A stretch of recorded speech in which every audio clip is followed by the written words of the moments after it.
Hey,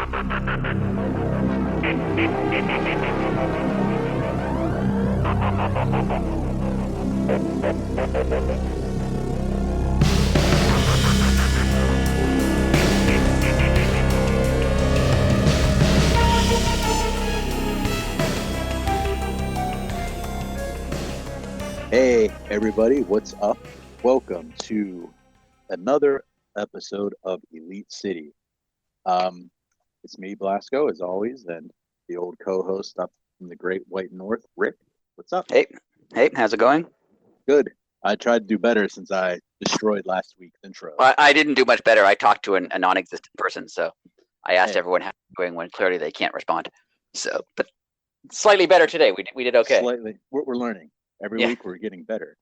That's right. And, well, we're like semi-professional. The first one was not that professional, but we're getting professional now. We're getting there. Yeah.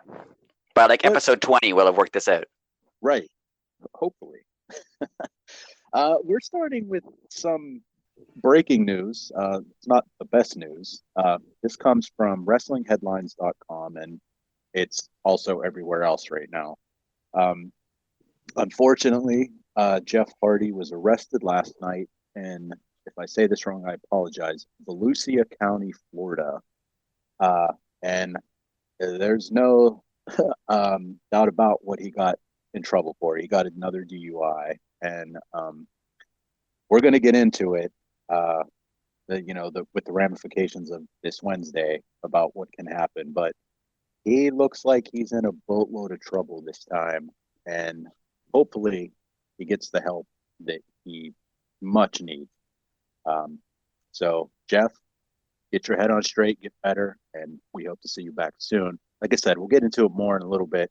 Rick, do you have anything to say? No, basically that's all. I mean, yeah, we'll talk about what this means potentially for AEW and Dynamite and everything. But yeah, like you said, the most important thing is, Jeff Hardy and his health and his well-being, because like it's a scary situation. I mean, it could have been significantly worse than it was. And if you haven't heard about it, when we start to talk about how intoxicated he was, it was a very scary situation. Yeah, it could have been very, very bad. So. It could have been very bad, and hopefully it's already very bad. So yes, and hopefully this is what he needed to, excuse my language, get his ass in gear. Maybe this will scare him straight. Yeah, that's about all we're gonna say right now. And hopefully that's all it takes. So Jeff, get better. Everyone's thinking about you. Everyone's on your side. If Mox can do it, so can you. We're just remember that. So on to the week that was AEW. So much is happening in these shows. Yeah, it's ridiculous. I mean, when we're watching the shows, I mean, we're texting or we're taking notes ourselves, and by the end of the show, it's like so much has happened every single to the point where like by this point we're recording this on Monday. By Monday, I'm like, oh yeah, all of that happened in 1 week. Yes, and I was watching Dynamite. I apologize. I was going to say this wrong. I was watching Rampage on a delay because shout out to my nephew. Congratulations, graduated high school. That's awesome. On to Duquesne. He wants to go to school for cybersecurity, so we can hire him when Elite City is the #1 podcast in the world. Exactly. We overtake Joe Rogan. He could be our yes. But anyways, as I was watching the show, all the shows this week, but as I was watching Rampage, especially, like when I wasn't watching it live, I literally rewound segments because I didn't realize how much I missed during right the shows. And then now you add in. We'll talk about this more later too. You add in all the New Japan stuff that also is. It's a lot. It is a lot, and I mean, it's super cool. Yeah, I'm not complaining. I mean, this is amazing. But. Yeah, it's just it's a different way to watch wrestling. It makes it more fun. I compare this to like when I was into like playing fantasy hockey, like would watch every game under the sun so I could find some fourth line guy with good numbers to like pick up. Right. And that's what this is like to me. Taking notes. You're seeing all the little nuances of the people that you might not have noticed. And it is such a well-oiled machine, and we're going to get into it right now. We started off this week with the Casino Battle Royal, and I love the way they do the Battle Royals with, instead of one guy every 90 seconds or 2 minutes, they give you, like, you have the Heart, Spade, Diamond Club, and you get 4 at a time. I like it. I think that's so cool. I can see how, like, not everyone gets their own entrance, so maybe it's a little, but, like, yeah, I think it's fun. Yeah, it's super fun. My only nitpick on it was that I noticed a lot of tag teams seem to enter at the same with each other. Yeah, I did notice that too. And that was a little odd because, I mean, it technically is supposed to be random, right? So why are, like, 3 tag teams entering it? Entering it. Well, I guess technically you only have 4 suits to pick from, so your odds aren't that. But you're right. All the tag teams were pretty much together. Yeah. I mean, great battle royal. I loved it. Yes, and we're also going to point out Eddie Kingston did not go over the top rope. Yes, he did not. He went through the ropes. Him and Curtis Axel. He's still involved in the Royal Rumble. He was never eliminated. Didn't this happen to Eddie like 2 Casino Battle Royals ago? I don't know. I hope they make it a thing. It was a pay-per-view that I didn't see. It was like I kind of checked out a bit during the early pandemic part. Mm-hmm. And I think it was one of the, like, it might have been Double or Nothing, like 2 years ago. And I'm pretty sure he didn't get eliminated, and then he brought it up on Dynamite, and that's how he got a match against Moxley. Oh, you're right. That is correct. So I'm pretty sure that happened to him. I'm pretty sure you're correct. Now that you say that, I do remember that. Wow. So I hope he mentions it. I hope he mentions how, like, he didn't actually go over the top rope. And I hope he somehow boycotts Battle Royals because because it's happened twice. Yeah. Yeah, he takes it personally, like it's against him. Yeah. We had a Joker. Yes. And I was so happy the way they did it. They gave us somebody who just haven't seen for a couple weeks. Right. I mean, you can't. People expect a debut all the time, especially because of AEW. Exactly. I mean, AEW is built up for that. I mean, they kind of groom you to expect a debut every time. But absolutely. Yeah, I was happy with Andrade, especially because it was. I mean, everyone was kind of a surprise. We didn't really know who was going to be in this battle royal at all. Yeah. Oh, and the speculation is just fun to talk about. I mean, we had everybody from Johnny Gargano to Hulk Hogan showing. It was actually it could be him. It could be him. It was actually pretty lucky, and I think this goes with your theory of basically everything that's happening right now being a work. That they didn't do the Casino Battle Royal at Double or Nothing. I agree, because what are the chances that we have to do this now? Let's have this. It's the Battle Royal we were supposed to have 2 weeks ago that we didn't have. Funny how that worked out. Yeah, exactly. And I was just going to bring that up next. Again, I don't know anything. This is totally just my opinion, but yeah, that worked out too perfectly. And we talked about that a few episodes ago, how perfectly things have been lining up for this. Right. I mean, if that's true, I know Tony Khan's rich, but he should play the Powerball because too much is working out in his favor. AEW seems, in general, it's like it's organized chaos. There's like so much going on. There's so much. I mean, how many people are injured at any given time? And this, like right now, how many people are injured? Like, there's a lot, and it seems to just kind of be rolling somehow. Yeah. Like it's odd that maybe it's because the New Japan people showed up at the exact right time, so they filled in for some of the people who can't wrestle. Yeah. But it seems to be just, this show is just rolling. I don't want to just sit here and praise, Dynamite over and over again because that's not interesting. No. But you're correct though when you say that. I mean, a deep roster, again, we talk about this every week. Me and you watch pro sports, mainly hockey. But a deep roster is better than one line. Right. And they've built like, I mean, we said this before, Danielson's gone, Moxie was gone for a while, Punk's gone, Adam Cole's gone, like, and Kenny Omega's gone. Like, the fact that it took me 5 people to get to Kenny Omega. Yeah.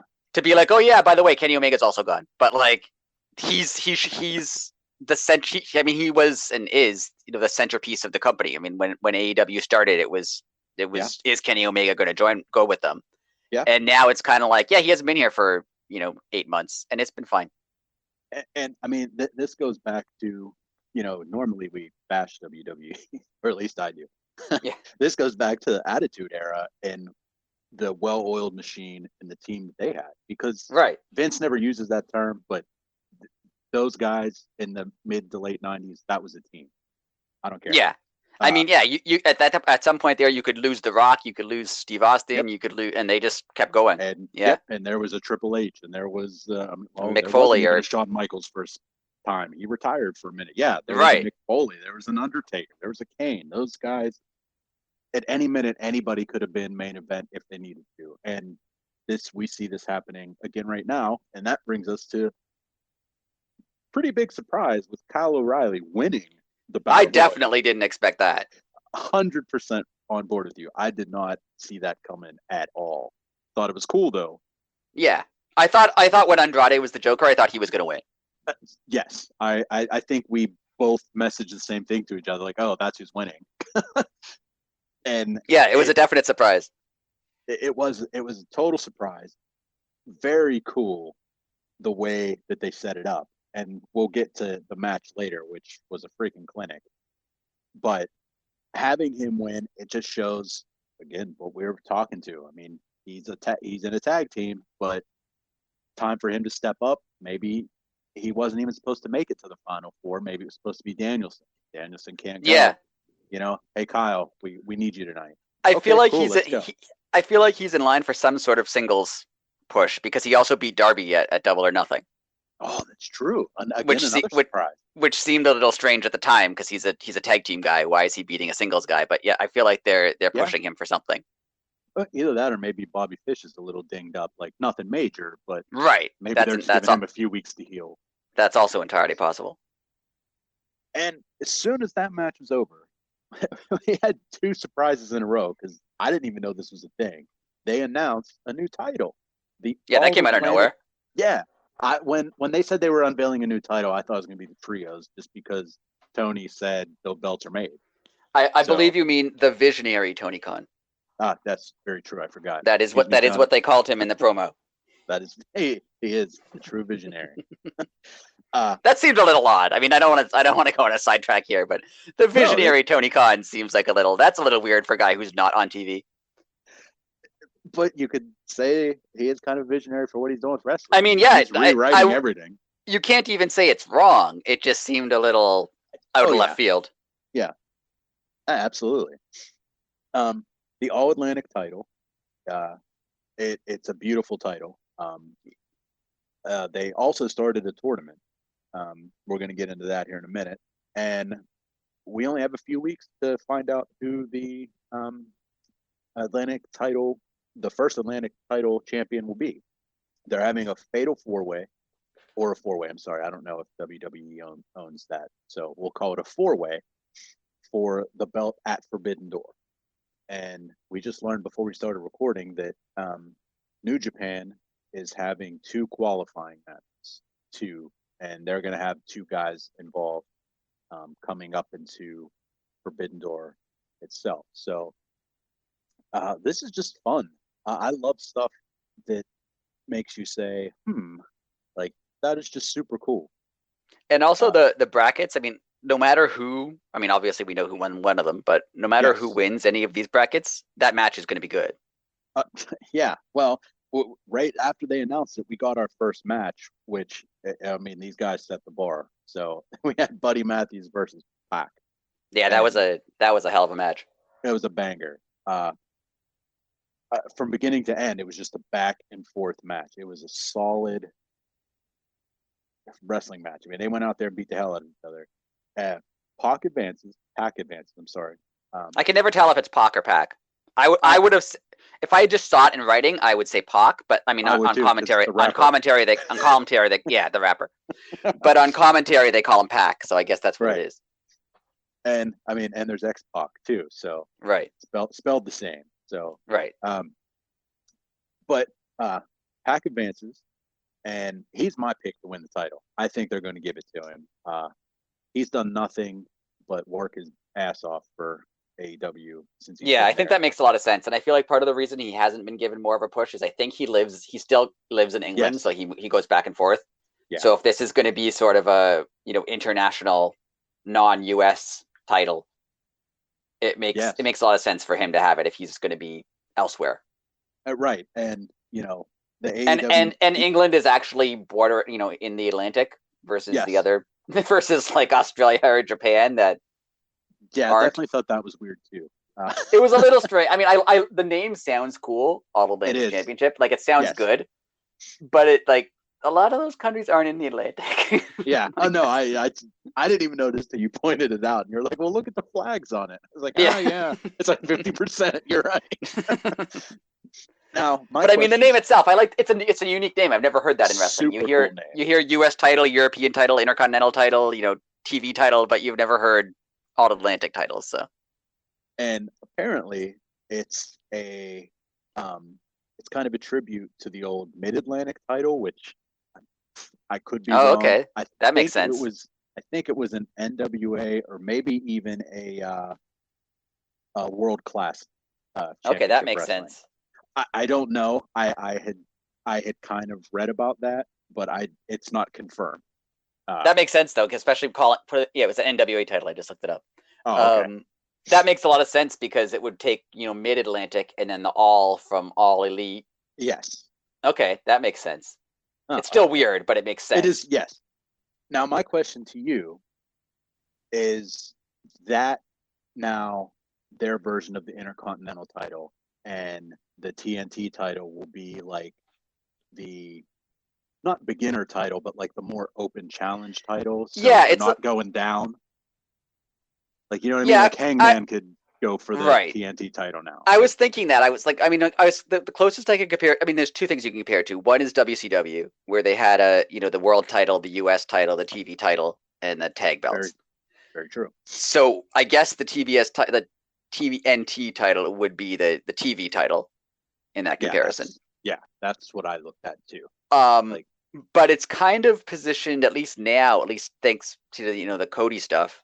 It was always positioned as this is not a mid card title. But right. I mean, it's kind of. I mean, I can see what you like. The point of that, like, yeah, it's not a step down if Hangman or Moxley or someone goes after it. Like, it's not necessarily a step down, right? But I mean, they kind of have to be differentiated from each other. That's what I was just going to say. The only thing that I don't want is there to be just a slew of people and going for whatever, and then it kind of demeans the rest. Like demeans the title, not the rest. That's I would kind of like if the TNT title and the TBS title. I would kind of like take the rankings out of those belts. Yeah, they do kind of seem open. That's pretty. And cool. it's more of an open. It's more of an open challenge thing. And yeah. I know right now, some wrestlers were on the open challenge. It's like I think Scorpio Sky. He said he's not doing open challenges. Right. I think they should kind of have though. That's the open challenge belt. Like your thing is like a TV title. You have to be on TV every week, and you have to keep defending it. That's what this belt is. And I mean, some of the TV titles throughout history. I mean, the ECW TV title to me was more prestigious than the ECW title. Right. Yeah, when Rob Van Dam had it, he had it for like what, like over a year or something. I don't remember how long. I think a year and a half, and then I think he broke his leg, and that's how he had to give it up. Yeah, he never actually lost it. Yeah. So, that's a great point in which I hope they do. If they would get rid of the brackets for those two titles and make them the open titles, that would be super cool. And then, like you said, go ahead. Or are they going to do like an international thing? Like this title's defended. I mean, AEW doesn't have international events right now, but would be like a traveling title. Maybe that's what the All Atlantic will be. Like you said, if Hawk takes it back to England and he wrestles on indie shows over there, he could put it on the line over there. Right. I mean, we're just assuming that he's going to win it. What if one of the guys from New Japan wins it? It doesn't even necessarily have to be an AEW title. Right. I could see it as a way to promote AEW elsewhere. Yes. Does it even say AEW on it? No? It doesn't, but it's not very large. So maybe that's their grand scheme of things. It's going to be free advertisement. Yeah. So on that note, and I saw a lot of talk about this on Twitter when they announced it. Do you think they have too many belts? No, I never. To me, this is totally my personal opinion. To me, you never have enough belts. So it's an honor to hold a belt when you're in pro wrestling. Well, when you're in any combat sports, it's an honor to hold a belt. But in pro wrestling, it's an honor, and those guys and girls they take that very seriously. And I think you put a belt on somebody, they up their game just because. That's my opinion. I thought they definitely needed another belt because the world title isn't defended regularly, which I don't think it should be. It should be, a pay-per-view or big matches like once in a while. Yes. And then the TNT title was kind of a every show sort of thing, but they needed a stepping stone title. Like you win this one before you go on to for sure. So I think it was necessary. I could see the issue that some people have, and I think this is a short-term issue because there's also ROH belts around right now. That's what I was just going to say too. As soon as ROH gets its feet on the ground and back up and running, you're going to see less of those guys and girls in AEW. Right, and I think that's been confusing mostly with the tag belts. We'll talk about the tag situation more later, but it has been confusing with the tag belts because lots of people routinely refer to FTR as the best team because they have 2 titles. But I mean, Jungle Boy and Luchasaurus seem to have no issue with this. They never come out and go, oh, by the way, we have the AEW. Yes, we have the titles that actually belong to this company. Right. So that's great booking right there. But once you take the ROH belts out, and I mean, people will wear belts. I mean, Will Ospreay, I think, wore the Rev Pro belt when he came out. I mean, they've defended the New Japan belts a couple times. The US title. Yeah. But I think that also makes it kind of cool. I mean, AEW is the world of wrestling. I mean, they know that everyone knows that they're not the only company out there, and they acknowledge everything else too. So and even we'll mention this later, but even Hangman mentioning that there are other world titles. Like I think that I don't think that devalues AEW. I think it's obviously there's other stuff going on. Like you're not there. Yeah. It's just like pro boxing and MMA. Like UFC title is not the only mixed martial arts title. Right. Just because it's the most popular doesn't mean it's the only one. And even when you go to what we mentioned hockey a lot. I mean, there's the Stanley Cup, but there's also the World Juniors. There's the World Championship that runs at the same time as the Stanley Cup. Yeah. There's the Olympics. There's various other things like. Yeah. See, I am very jealous because you get to watch the World Juniors. I can't. So. Totally off topic and just a quick answer because people don't want to hear this. Do you actually get to watch those on real TV? Yeah, it's on TSN. Oh, that's and it's like it's a big deal. Yeah. it's how I imagine Americans watch college football. Oh yeah, It's like it's a really big deal. Well, so jealous. Anyways, and on that note, we'll talk about Trent's promo. Yes, speaking of the ROH titles and New Japan. I think this is probably the best promo Trent ever gave. And it goes into a little bit of the talk about things being at work, little inside baseball when he says, my friends aren't even here tonight. Saying like, well, okay, there's all these people here, but the people that paved the way for you, you don't even have them on your show. Right. I mean, everybody knows they're backstage. But I loved the little blur the lines of reality a little bit. The slow kind of not really breakup, but like the slow drifting apart of best friends has been interesting. It had, and it all started with Wheeler. Yeah, he actually left, like he chose to, but then like Chris Statlander kind of just moved on, and like Trent's kind of just moved on, and like it's interesting. Honestly, like I just thought of this right now. It's not even in the notes. I haven't seen Orange Cassidy on television in like a month. No, I know he got injured, but like he was in a sling for a bit, but then he wasn't. Right. So he's not. I mean, he could be on the shows if he wanted. Like there's probably a reason he's not there. I don't know what it is, but probably something for down the line. You know what I mean? Maybe something forbidden door. I was even thinking, and this is like a. Sorry to cut you off. This is like a a weird point. I'm not sure how to make it. The name Best Friends reminds me of like when you're in high school or when you're in college and you have like a group of like your best friends and you see them all the time. And like the best friends originally seem like the high school kids. Like they're kind of like the nerds. They're not the cool kids really. Yeah. but they're like good friends and they have each Uh-huh. other and they make each other cool because they're a group, right? But it reminds me of like when you're in high school and those people are like your world and you're together with them all the time, and then you move on to like college or jobs or whatever, and you don't like have a fight with those friends. Yeah, it's just But everybody kind of went you their just kind of natural move way. off onto your own natural path. That seems like that's what's happening with them, and I don't know if that's on purpose or if that's just me reading into it because I watch too many like emo teen comedies. But I mean, that's what it feels like to me. and that's the best way to put it. There was no infighting in the group. There was no. It just kind of like you said. It was just kind of this natural drift apart.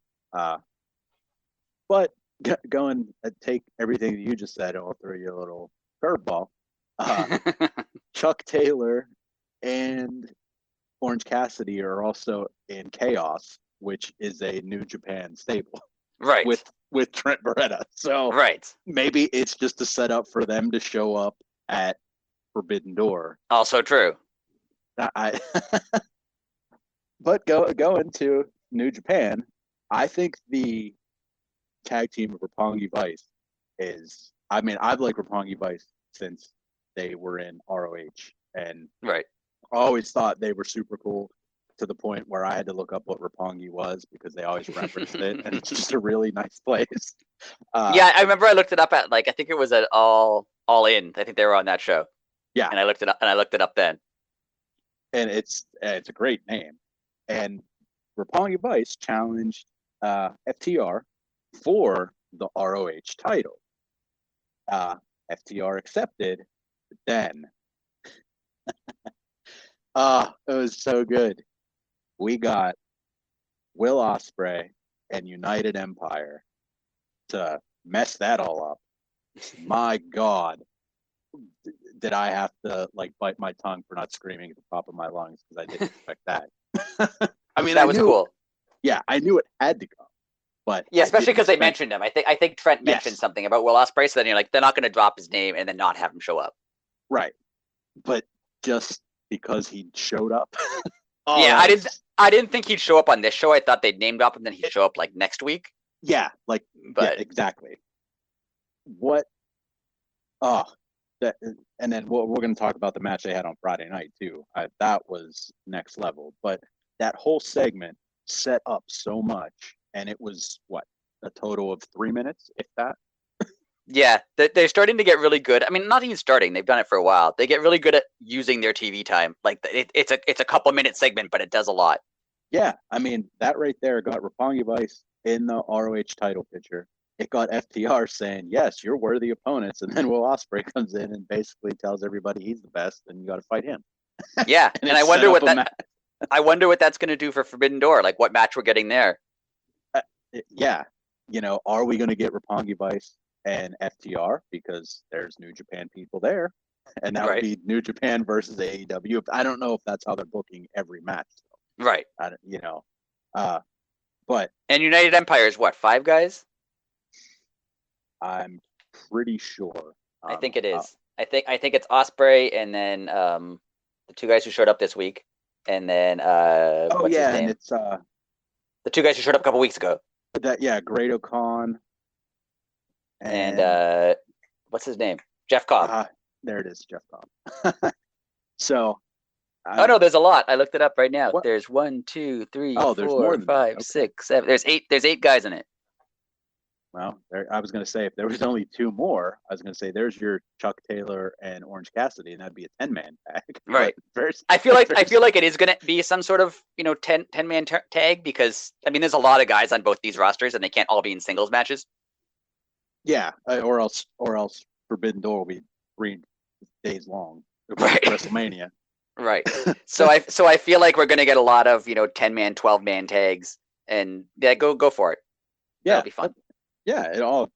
And see, that's the difference between an AEW fan and the internet always says, "What about the casuals?" Blah blah blah. Right. Well, everybody knows that if there's 10-man matches, 12-man matches, like the average person will complain about that. Whereas we're like, no, make it a 16 man and add 2 more so we get more people. Like that's the thing I think about Forbidden Door. I mean, it's definitely not a casuals show. It's a it's a fan service show. It's a people yes, people who watch wrestling are going to pop when they see Will Ospreay or whoever it is. Like it's a show for people who know what New Japan is.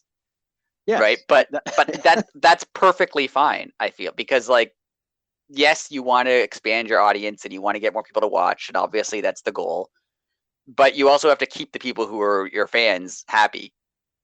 Yeah. And we say it every week.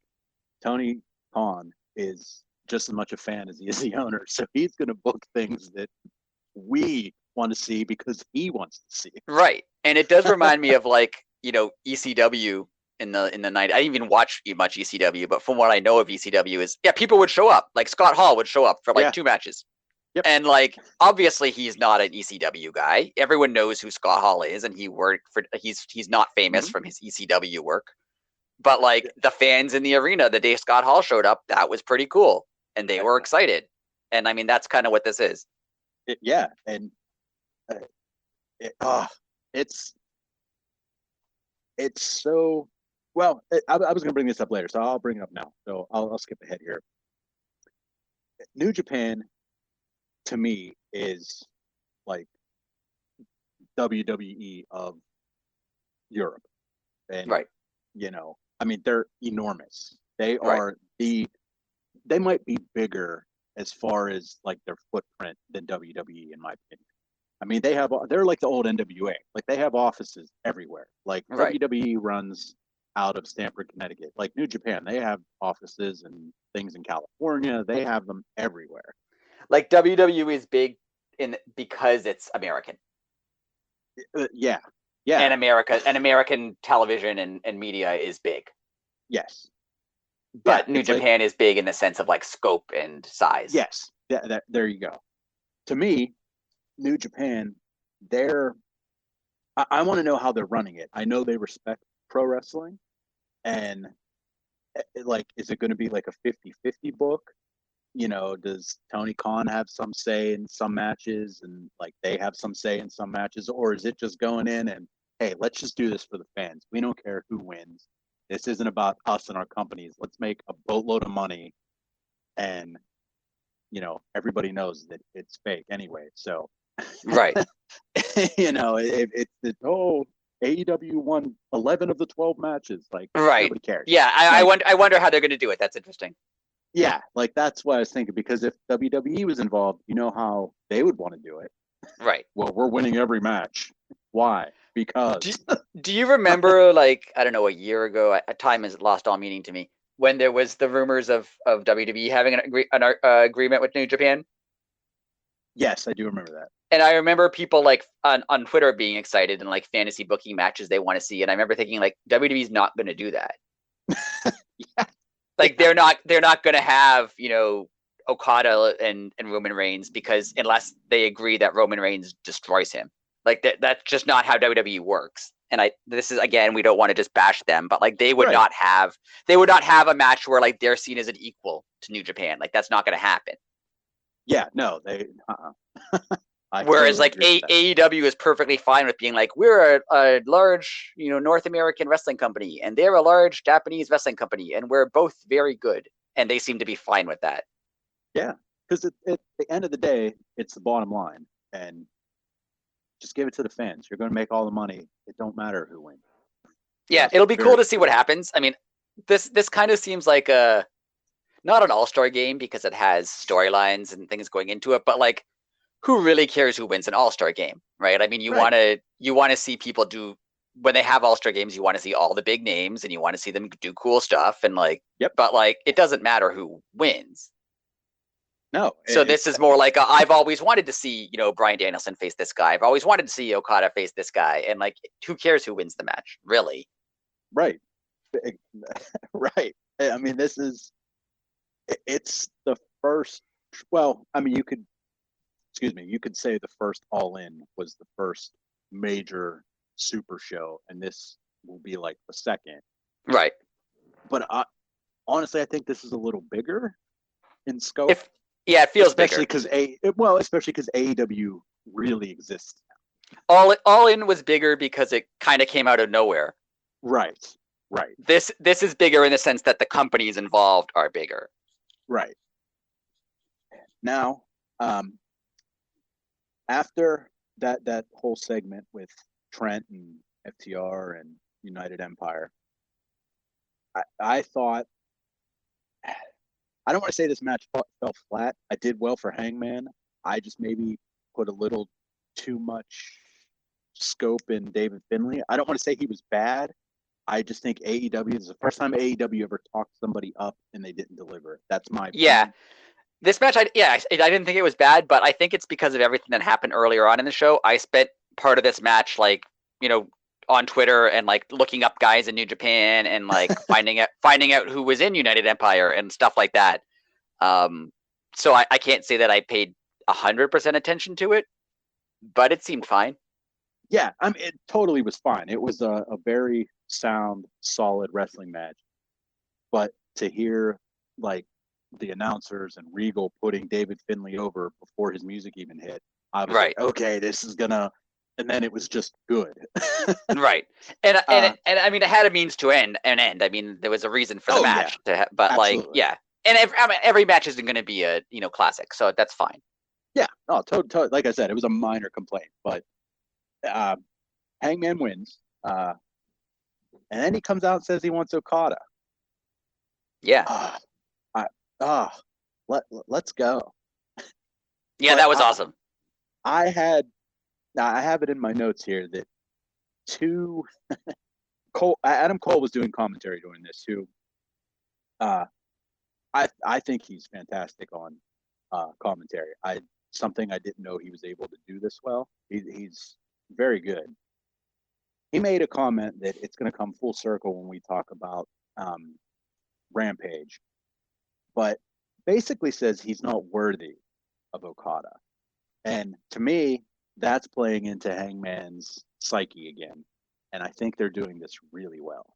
Right. Because, I mean, when you really think about it, I mean, Hangman's not the champion now. And I mean, the stuff Adam Cole said was true. Hangman's not the champion anymore. Adam Cole won the Owen Hart tournament. But I mean, when you look at the feud between Hangman and Adam Cole beat him pretty decisively. I mean, sorry, yes. Hangman beat him pretty decisively. Adam Cole lost that feud straight up. That Texas Death Match was a defiant win. Yeah. There was no, it was barely, it was close. Hangman beat him very decisively. Absolutely. So yeah, it makes sense that Adam Cole would be saying these things to mess with him. And yes, and then this, like I said, this one I'm going to get to a little bit later, but at the end of the New Japan pay-per-view, Jay White had some words for Hangman Page, and very interesting because they both went the same route, and I'm wondering if that is all part of the master plan. I think it's definitely interesting, and we will talk about it. I kind of would like to see Hangman and Adam Cole not be together for a little while, just because they had a feud that lasted quite a while. I agree with you. And I would kind of like them to do their own things separately from one another. And it feels to me like how Death Triangle on House of Black kind of delayed the Julia Hart turn because they were waiting, for Phoenix to get healthy, and then they were waiting. They were waiting for something. It seemed like it stretched out a long time because they were waiting for someone to come back.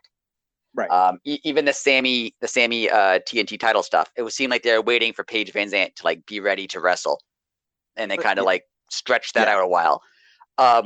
So this makes me think: are they waiting for Kenny Omega? Well, I was going to say either that, or they're setting up a Bullet Club versus the Elite, and then Jay White and Adam Cole are going to put Hangman in the direct middle, totally mess with his confidence and his psyche. Because they're all friends, and he's now in the center. And I feel like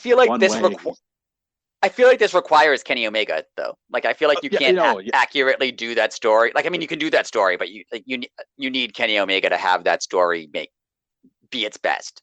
And if you have Kenny, then you could have the Undisputed Elite versus the Elite versus Bullet Club. Right. And I feel like that might be what they're waiting for. I feel like that's why they seem like they are dragging out this Hangman Adam Cole thing, and I think that they might be waiting for New Japan. They probably seem like they're waiting for travel restrictions to ease. They're waiting for something. Well, that just I don't know if you heard about it in the United States, but we no longer have the week quarantine if you leave the country and come back. So that's right. Now it goes different ways. It doesn't mean people leaving. They still like Pac can't fly back and forth week to week now because in Europe he still has to wait the week. Right. So it's not totally out of the water yet, but I think we're getting close to a little bit more of a free travel. Yeah, and I think that might be with that could be really involved New Japan AEW thing evolving around Bullet Club and Hangman and the Elite, and they need to be able to go back and forth. Maybe that's what they need. And that would be amazing. That would be utterly amazing. So yeah, let's go. Let's do whatever it takes. Wardlow comes to the ring. I so love this promo. It was good. This promo was like a guy. It was, I'm going to throw it out there. It was very CM Punkish. Yeah. Go ahead. I was going to say he pulled back the curtain, and he said he wanted to pin the champ's shoulders down. He said, I didn't want to be in the battle royal because I wanted the belt. I didn't want to be a middle guy. I didn't want to be a transition guy till you came back. Thought that was really cool. I thought that was really good. Yeah, and it made a lot of sense. I mean, yes, because you always hear about asterisks and things, right? Yeah. You didn't. This guy was injured. That's an asterisk. It doesn't really so you don't. Yeah, I could see Wardlow. He wants if he's going to win his first world title. Yeah. He wants to beat the actual champion. It makes perfect sense. Yeah, he doesn't want to win a tournament he wants the guy at his best and he wants to beat the best. Right. I think it makes a lot of sense. And I love that they explained it because I could tell people on the internet people on the internet are mad all the time, but people on the internet were like, he's ranked number 2. Why is he not in the Battle Royal? Well, here, we'll explain it for you. Like, just wait 5 minutes. Yeah. And it's like, it's coming. Just wait. Now, so yeah, it was great. We could have paused Dynamite right there, and we could have sat there and said, hey, let's guess what the very next thing that's going to happen is. And nobody and their mother would have ever guessed that Smart Mark Sterling could come down and challenge Wardlow to either a day in court against all 20 of his clients, or he could wrestle them 20-on-1 this week. First of all, I love that. I had no idea where they were going with this lawsuit. So this is an amazing way to end this lawsuit. Yes, it is. Second of all, I think that this is how they should handle legal cases. It should be either you go to court and you argue against the other side, or you have a sanctioned wrestling match. And those are your choices. Let's go. And I love that they're announcing it as like Wardlow versus 20 security guards. And I mean, everybody knows one of them is going to be somebody that's a surprise. Right. And it's going to, I mean, the first, probably the last one, but the first 19, he's just going to be throwing people around, and it's going to be hilarious. Like, it's going to be great. Personally, I hope all 21 people are in the ring, and they somehow get the person that's the surprise maybe in the middle, and you don't quite recognize who it is, or maybe, right. Like, I really hope they do something like that. Now, who would you, if you're fantasy booking this, and you had, who would you put in as a little surprise? Yeah, I don't know. That's a good one. Because it's not going to be a big star, because Wardlow's going to. The point of this is for Wardlow to like crush everybody.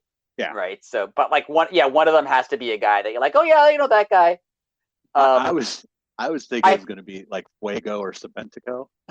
Yeah, that'd be fun. It's too bad that I think he's passed away. But remember Ralphus, Jericho's guard? Oh yeah.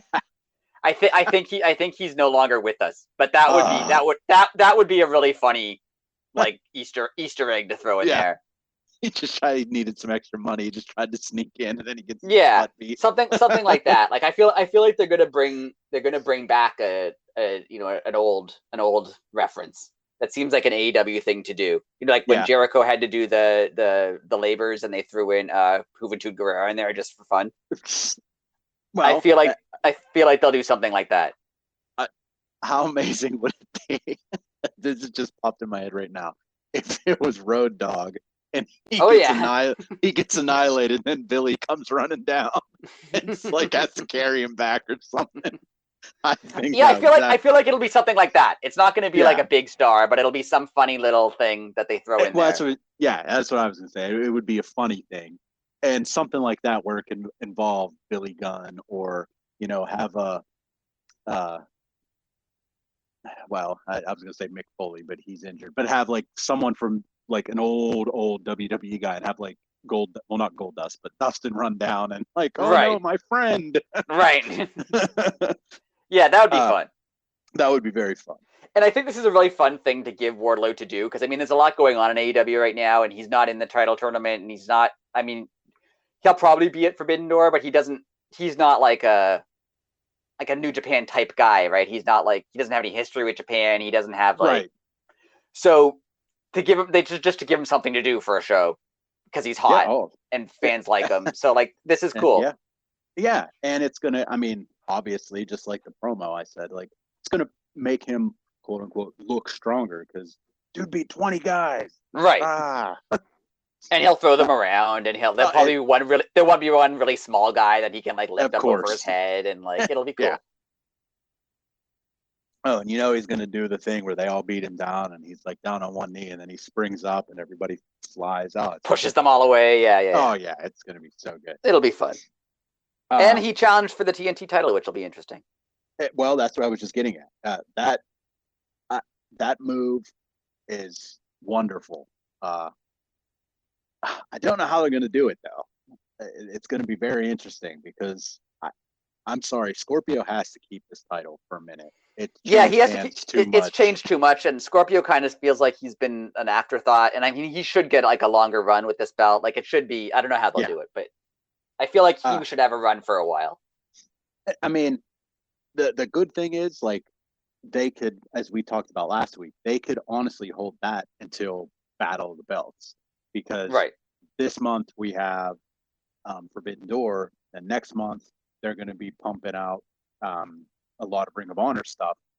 Our pay-per-view is, I think it's in the first 2 weeks of July. I can't remember the exact date. But, they could just, kind of hold off till the end of summer, and then that would give Sky a solid, 5-month run? Right. About April? May, and I think they could they can keep Wardlow busy with Smart Mark Sterling. They can have him throw some other people at him. They could have just throw people make it like Goldberg when he was just crushing jobbers every week. I don't care who the guy Wardlow power bombs is. Yeah, if they had some random pick someone off Dark or someone who we don't have to know who they are, and give them 5 minutes and let Wardlow powerbomb them a bunch, and people will cheer. That's good. Yeah, and I also just thought of the funny person that it could be. 100%, it could be Danhausen. That'd be good. Yeah, Danhausen sneaks in somehow. And wants to make extra money, so he's that's what I was just gonna say. Yeah. Yeah, he went to Smart Mike. Yeah, he's a Smart Mike. Yeah, he heard extra money. He heard there was a lawsuit and he could get some money. Yeah, that would be funny. And then just when he found out it had to be Wardlow, he starts yelling at everybody just leave. Oh, that'd be so good. That'd be good. Yeah. Now this is what we were at the beginning of the show. We had some breaking news. This is what we were leading to, and we said we'd get into it a little deeper. The Young Bucks, hell of a promo, hell of a summer these guys are having, and it's mid-June. Can they please, if any AEW people ever listen to this and hear this, make a shirt the Summer of Bucks? Come on. They can have money falling from the sky. It's perfect.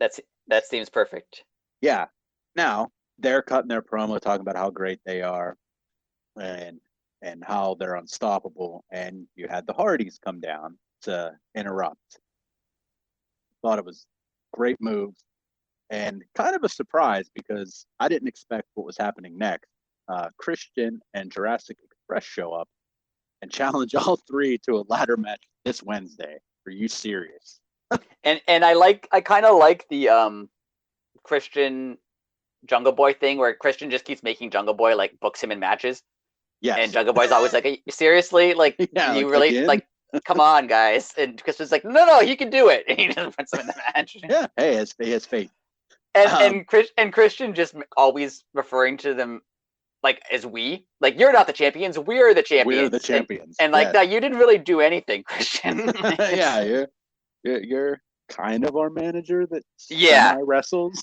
That's going to go somewhere. I mean, that's going to end up in a Christian heel turn. I'm assuming that seems like that's where it's leading. This gets into. I mean, obviously, this match is still going to happen, but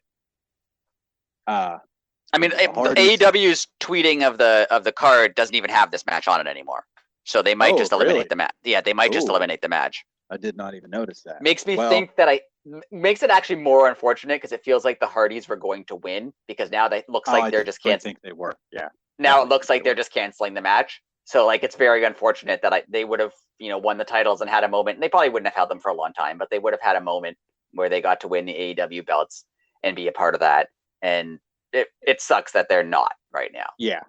I mean, in this grand scope of things, his health, Jeff's health is obviously more important than tag team titles. But as a fan, that sucks. I agree. But maybe that's the, if now that the match is off of, like I said, I didn't even notice that. Maybe Tony's just taking the L and saying, look, dude, we're going to do whatever it takes. A match is a match is a match. I'll book 2 other random people. Get yourself healthy. Back. I mean, even when they announced the match, I was a little fearing for Jeff Hardy, just because, just because, like, I mean, there was the rumors or the confirmed confirmation from Matt that he was like banged up after Double or Nothing, and I mean, we've seen what Jeff Hardy's been doing, and it's not things that Jeff Hardy needs to be doing at this state in his career on a weekly basis.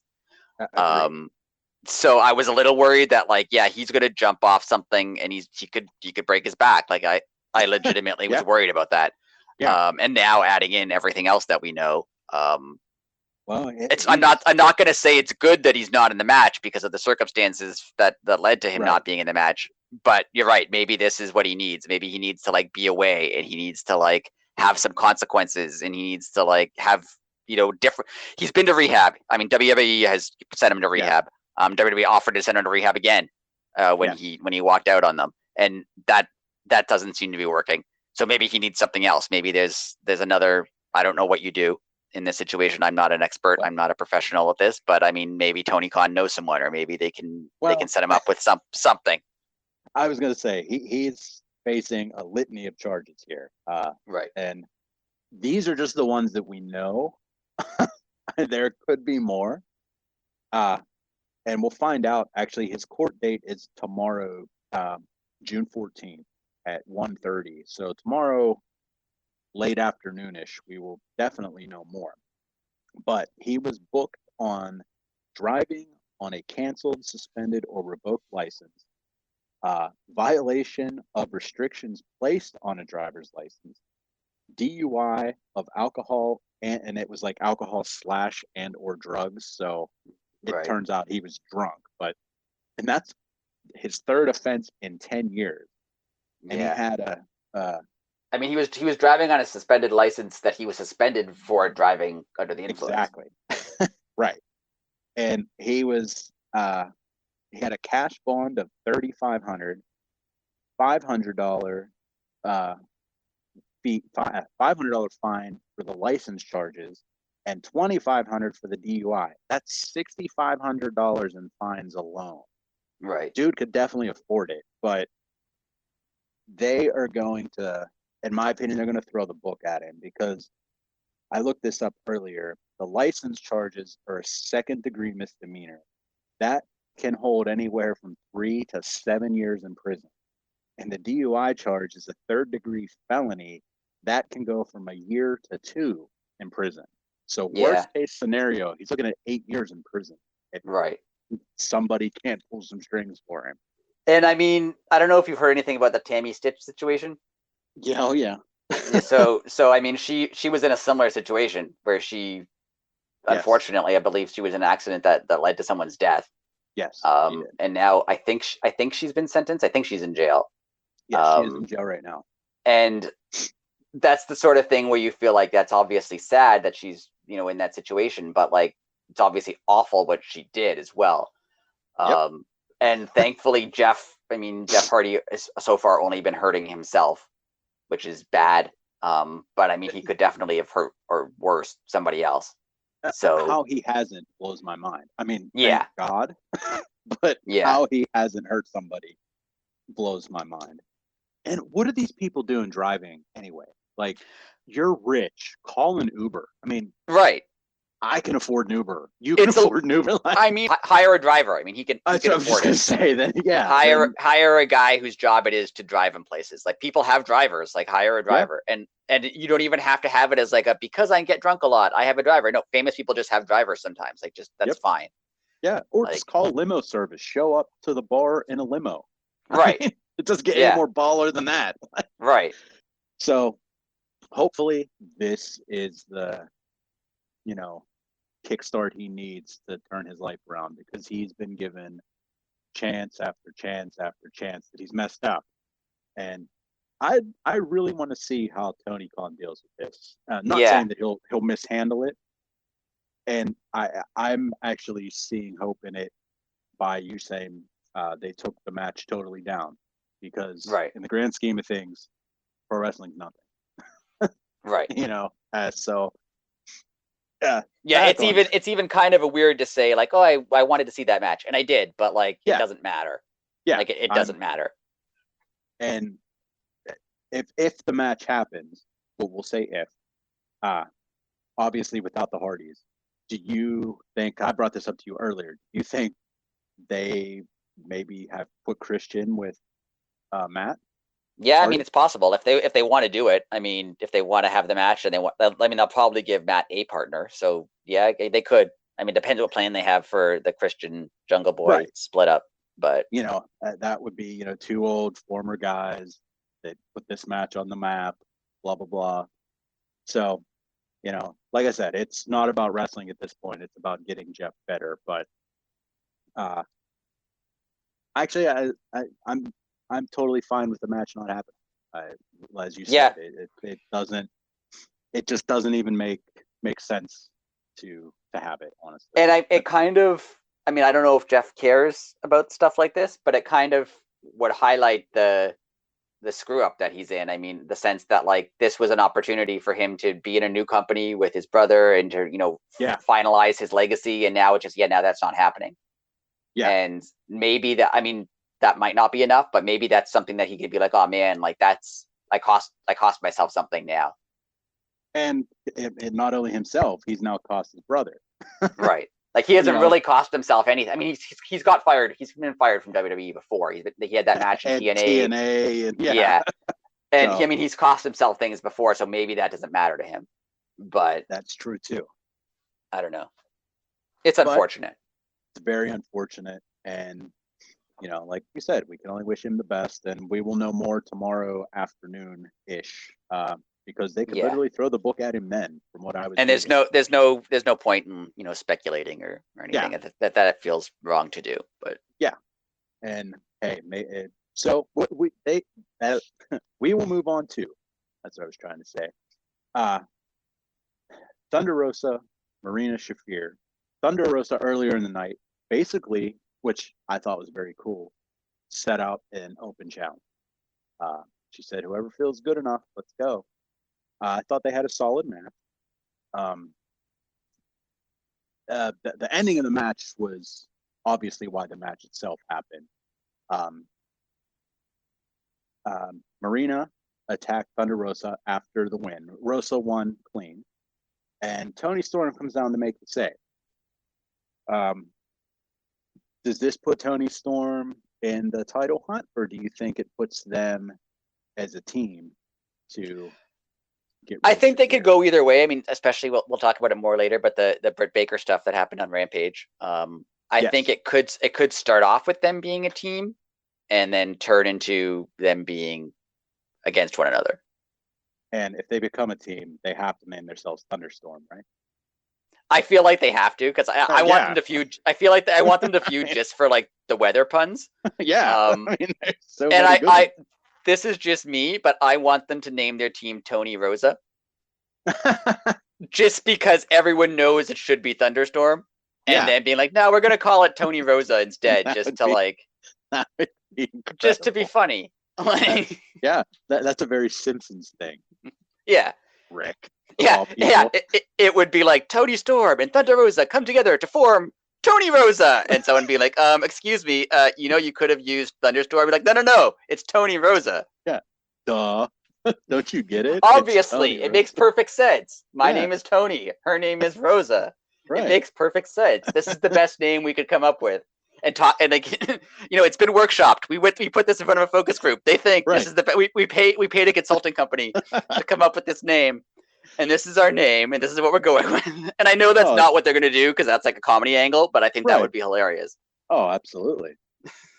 I thought the whole is, like I said, me and you both thought the match was very good.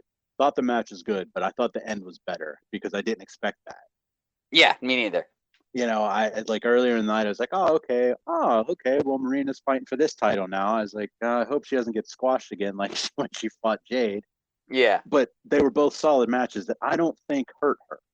No, and I know that we mentioned this before the show, that it was a little bit of, yes. Yeah, Sandbag or not, which I didn't even notice until people started mentioning it. So I don't know if that's a real thing. I don't know if that's a real thing or if that's the internet. Like, I understand people are upset that Thunder Rosa hasn't been on TV enough, and I get that. I mean, she's the women's champion. She hasn't done that much in her reign.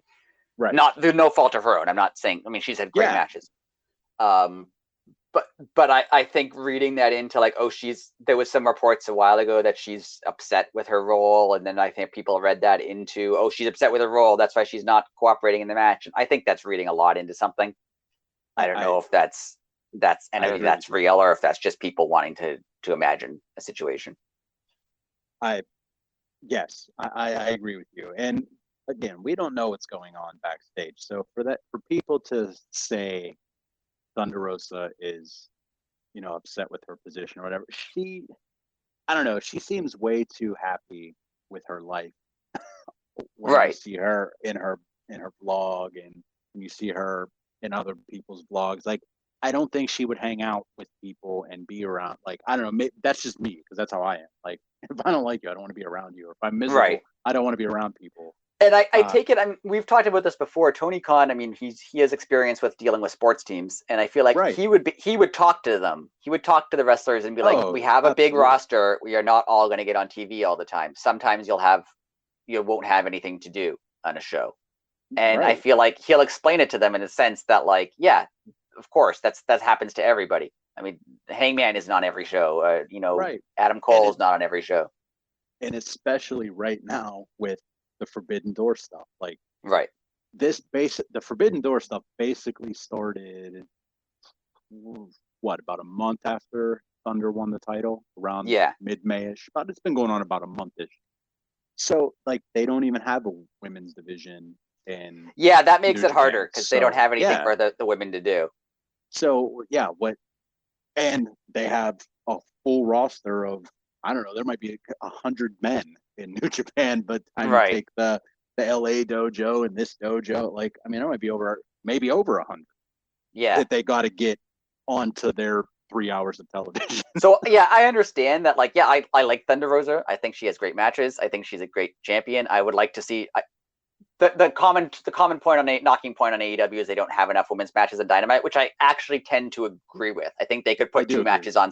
They could put 2 or 3 matches on sometimes, and their women's roster is, maybe before it wasn't built up enough. It was a lot of inexperienced wrestlers, but it's not anymore, and they could fit more on, but Forbidden Door makes that difficult, because they have to they have no one. They're building up a AEW versus New Japan thing, and they don't have women to build up against them.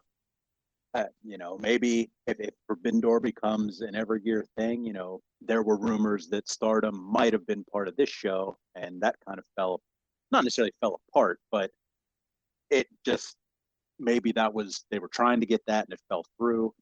And for people who don't know, Stardom is like the women of New Japan, but they're a separate company. So if people didn't know that. And I feel like maybe they'll do something. I mean, like when WWE, when they started the shows in Saudi Arabia, the women couldn't wrestle in Saudi Arabia.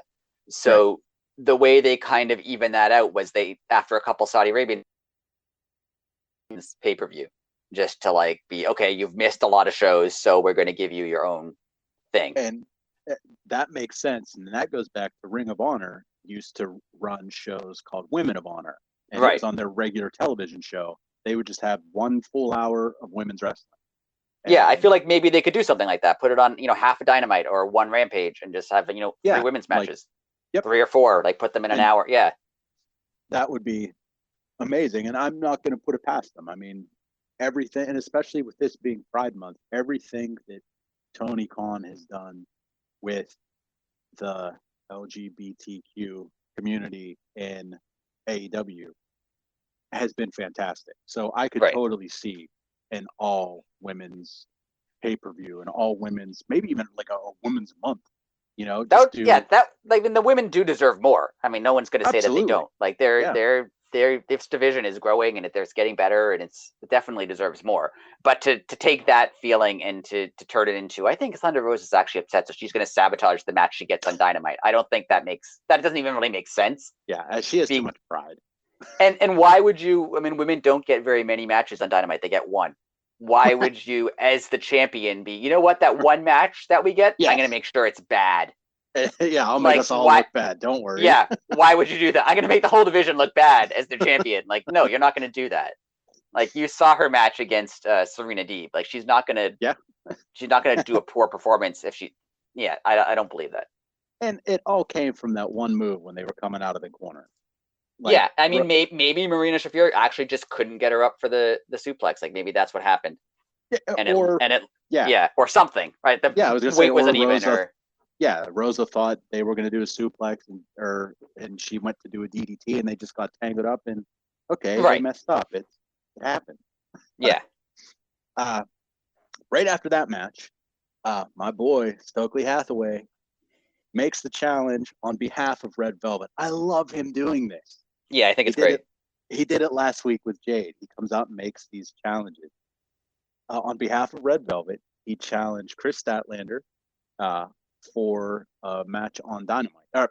Rampage. I'm getting my shows mixed up. I apologize. Solid little segment. It wasn't too long. Stokely is just incredible. He's put Jade, we talk about it every week, as good as Smart Mark was as a mouthpiece. He's not a mouthpiece. Stokely is a mouthpiece.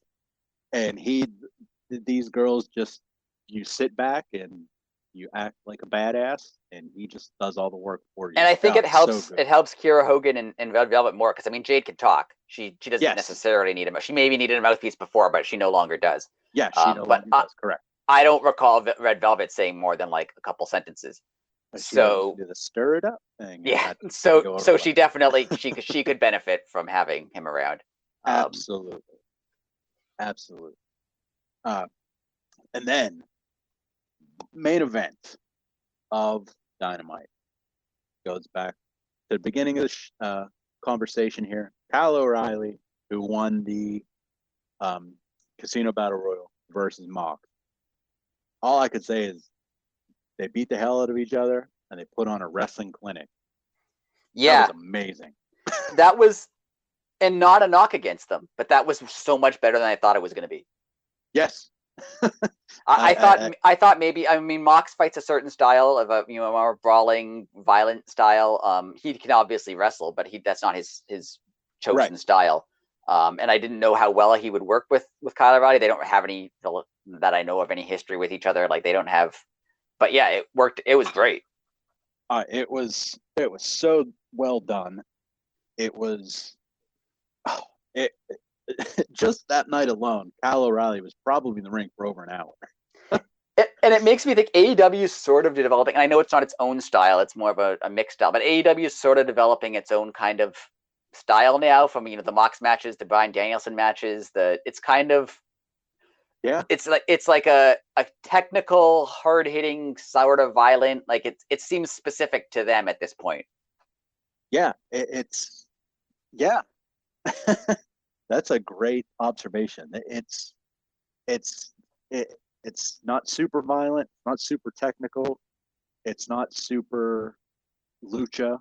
It's like a blend of it's not everything. It's not the New Japan strong style, just like strong striking. It's not just that. It's not just technical, Bret Hart matches. It's not it's not ECW, but it's kind of a thing, a mix, and I like it. I love it, and the styles of the guys, like that. I was watching earlier in the day today. Jay Lethal was on AEW Unrestricted, and he was talking about guys with styles that like clashing styles. And he said a wrestling trainer or a vet or something said to him one time, "The wrestling is what makes your match, not you, and not your moves, or and not your move set.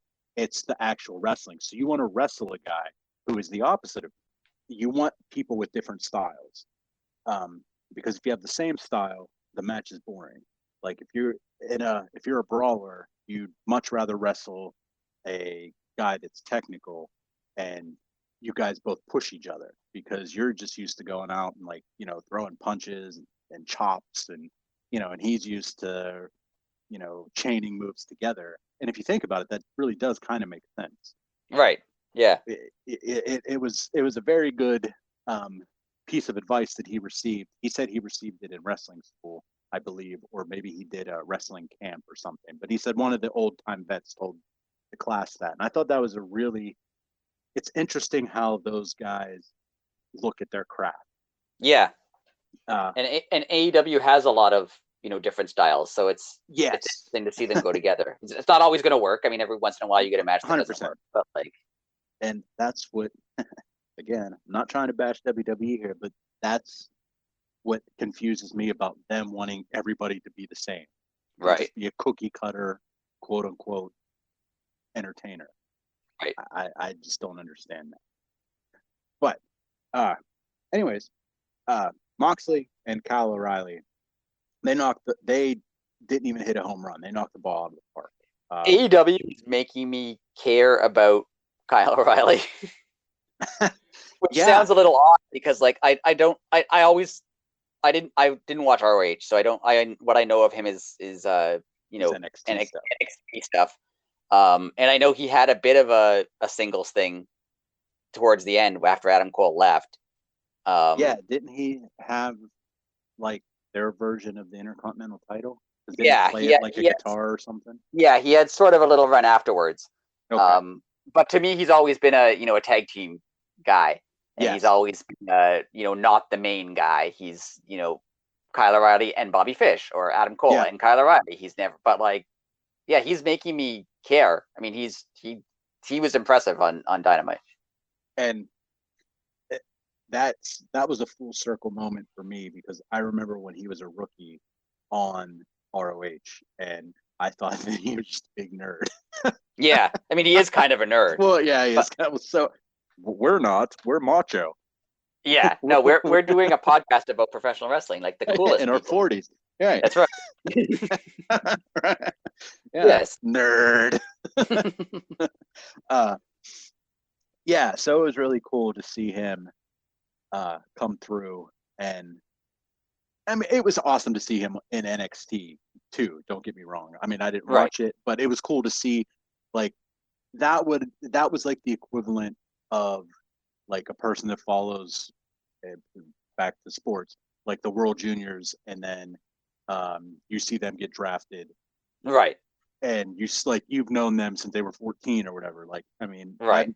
known who he was since he's probably been 18, 19 years old. So it was really cool to see him prosper like this. Yeah, and I mean, if this was the shot that they're giving him to, like, this is your shot, he nailed it. Like, he definitely nailed it. Like, he 1000% crushed it. And I mean, no one thought he was going to win. There was no way Kyle O'Reilly was going to go to Forbidden Door to fight for the title. Like, that wasn't going to happen. Exactly. But the time that he was given, he did an amazing job. Yep, and we've been saying this all night. It didn't hurt him. He didn't get squashed. It made sense why he was there, but it also made sense why he didn't win. Right. And I don't want to turn this to turn into like a everything AEW is amazing podcast, because no one wants to hear that.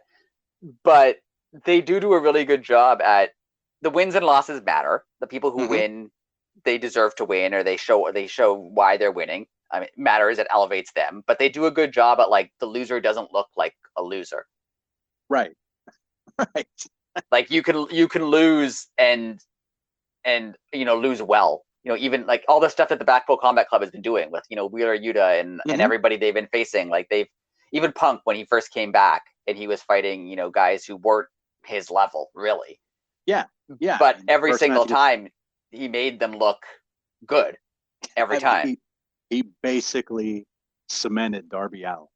Right. And then he went on, like, to face, even lower card guys. I don't even remember who he was against in the first 4 matches, but it was guys who people thought, like, yeah, they shouldn't be in the ring with CM Punk. Yeah. But they've made it, he made it work, and Danielson makes it work, and Moxie makes it work. And that's why you have people get upset that, like, oh, the AEW guys have they have a young roster. They have all this young talent. They're the AEW originals who should be stars. And I agree with part of that. But I mean, the reason you have the Moxleys and the Danielsons and the Punks, and it's to elevate. I mean, they elevate Kyle O'Reilly, because he had such a good match with Jon Moxley. He's better off now. Yeah, it's the exact opposite of what Eric Bischoff and Hogan did in WCW. Right, exactly, and that's, I think, part of the reason why Eric Bischoff is so dismissive of AEW, because he sees it as, you have Hulk Hogan, he should beat everybody. And he should crush them, and they should look like nobodies compared to Hulk Hogan, because they're not Hulk Hogan. Yeah. Whereas, like, no, like, the Moxley is better than Kyle O'Reilly. Like, he's a higher position in AEW, but that doesn't mean Kyle O'Reilly's bad. Yeah, right. and he doesn't have to run him over and, like, destroy him. He can elevate him while also elevating himself. Yeah, and that he did that. That's exactly what he did. He is, just like Wardlow earlier, on a totally different level in a matter of one show. Yeah, and I don't know if that's AEW's booking. I mean, Tony Khan seems, he's a good booker. But, like, from what I know about AEW is they also let the wrestlers do a lot of their own, matches. Like, they script their own matches, they book their own matches. And this could just be Moxley is just good at what he decided, him and Kyle O'Reilly decided, okay, we're going to have a match where we both do our best, and we both end up looking good by the end. I mean, this is a big match, this is a big stage, and this is what we're going to do. And maybe they worked it out themselves and they booked it themselves. But either way, it was great. Yeah, and again, real sports. The champion doesn't always win. Right. I mean, a UFC match can literally last 10 seconds. Right. No, like, that happens. Yeah, like, I mean, when CM Punk went to UFC, he got destroyed.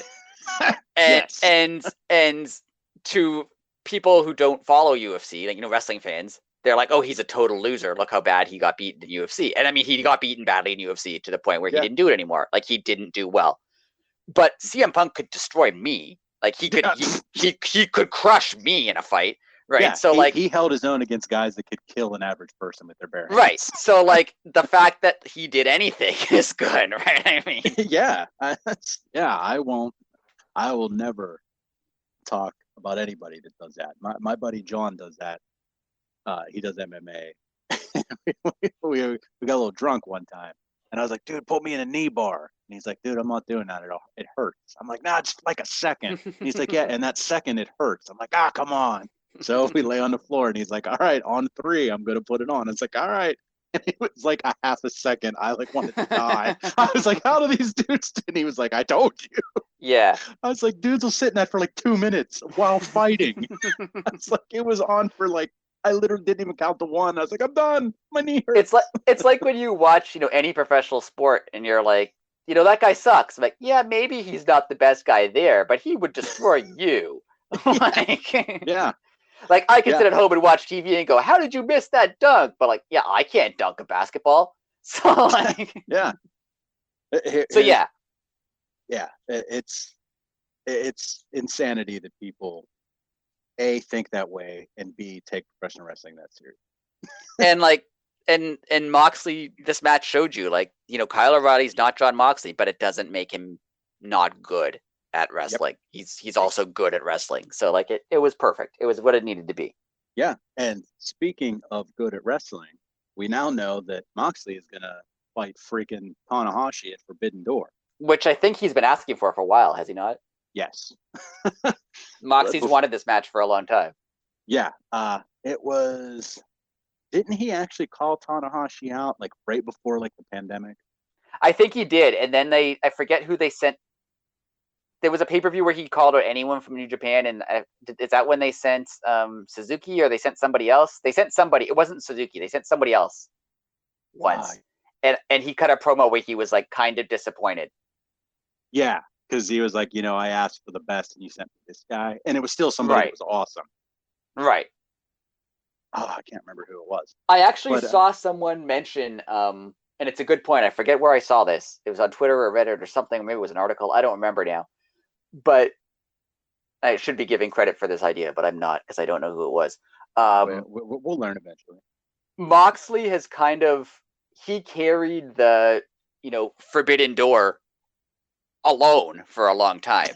Yeah. I mean, when it was the pandemic and obviously there was much going on. You couldn't go back and forth to Japan. He carried that as like he was the guy who was going to, hold the New Japan US title. He was the guy who was going to challenge, kind of unknown people from Japan to a North American audience. He was going to, push that as his thing. And now that it's an actual thing, I mean, it is kind of nice that he gets to be in the main event and fight for the title. Yeah. During that time, I think I tweeted out, and it was like I like won Twitter for the day. I was happy with myself. I tweeted out something like, "Oh, cool! If you watch WWE, you get to see Lesnar fight somebody again for like the 900th time." Meanwhile, Jon Moxley just challenged like all of Japan. Right. He doesn't care who it is. Right. Right. Just like send me over a bunch of Japanese people. I'll fight them all. Like it doesn't even matter. And I mean, there was when AEW first started, I don't know this for a fact, but I'm assuming that when the Young Bucks and Cody and Kenny Omega left both ROH and New Japan, I think that kind of caused some ill will with New Japan. Omega was a huge star there, and he just left. Yeah. So I could see that permanently damaging their relationship. Like they wouldn't want to work with them anymore. But I mean, Moxley kind of pushed for it. I mean, when he came to AEW, one of the things he wanted was the freedom to go to Japan too. Yep, absolutely. And he kind of pushed it as a thing that they could do. They could have these matches with people from Japan who North American audiences might not know, and those matches could be good, and it could be interesting, and like lends to your theory about all of this being a work because now he gets to be in the main event of the show. Yeah. Yeah. Oh man, if I'm right on that, that might be on my gravestone. I think all that it was a work. I know we're probably gonna do a Forbidden Door podcast to talk about going into Forbidden Door. I think Tanahashi should win the belt. Oh, that'd be awesome. I think he should win the belt because nobody expects him to win the belt. I think he should win the belt because he doesn't work for AEW, and it would be cool to have him go to Japan and like have that title there. Yeah. And I think Wardlow made a point if you win the AEW title but you don't beat the AEW champion, do you really have the AEW title? And it would kind of be weird for Moxley to be, I'm the AEW champion, when like if he lost the match to CM Punk, it's like that reign never existed. And is he a two-time champion, or did he never actually win that belt? Right? It's a little.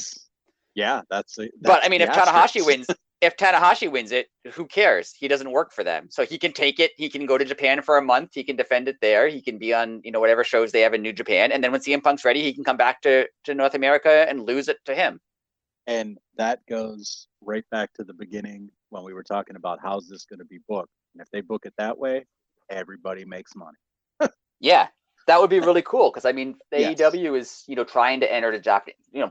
All of this is done for them to be bigger in Japan.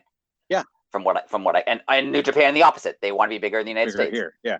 And Dynamite and Rampage are now on New Japan World in the US. That's absurd. That's so cool. And maybe I don't know stats. Tony Khan, I'm sure, knows the stats, but I don't know how many Japanese viewers are watching Dynamite. I have no clue. Right. Yeah. But I think a lot more of them would watch Dynamite if someone they know is their champion. Yeah. Yeah. And just the other guys that you have sprinkled in, Ishii has been here a few times. Minoru right. Suzuki. And they would know Hangman. They would know Adam Cole. Yes. They would know. It would. Yeah, they'll know the Bucks. They'll know Kenny. That's true. I never even thought of that. I still think Moxley's probably going to win, but I think it would be really cool if Tanahashi won. I agree. I'm sitting here thinking about that now. Tanahashi kind of makes more sense because they can do exactly what you just said. They could bring the belt over there, and that's never happened before. Talk about visionary. Yeah, and you can't even say now AEW is without their champion because technically this person isn't the champion, right? He's the interim champion. Exactly. So he can go off and do other things. See, you might have just called something there. That's a good. I think that would be cool. Personally, I would like to see that. I'm all in on that. Excuse the pun. Rampage this week was. We talk about it every week while we're watching, and like I said, I watched on a little bit of delay, so I wasn't texting you right on. Actually, yeah, a little funny story. It was like quarter to. It was like 10 minutes before the show was going to start. I literally put my phone on airplane mode because I wasn't going to watch. I wasn't going to have anything spoiled for me. Right.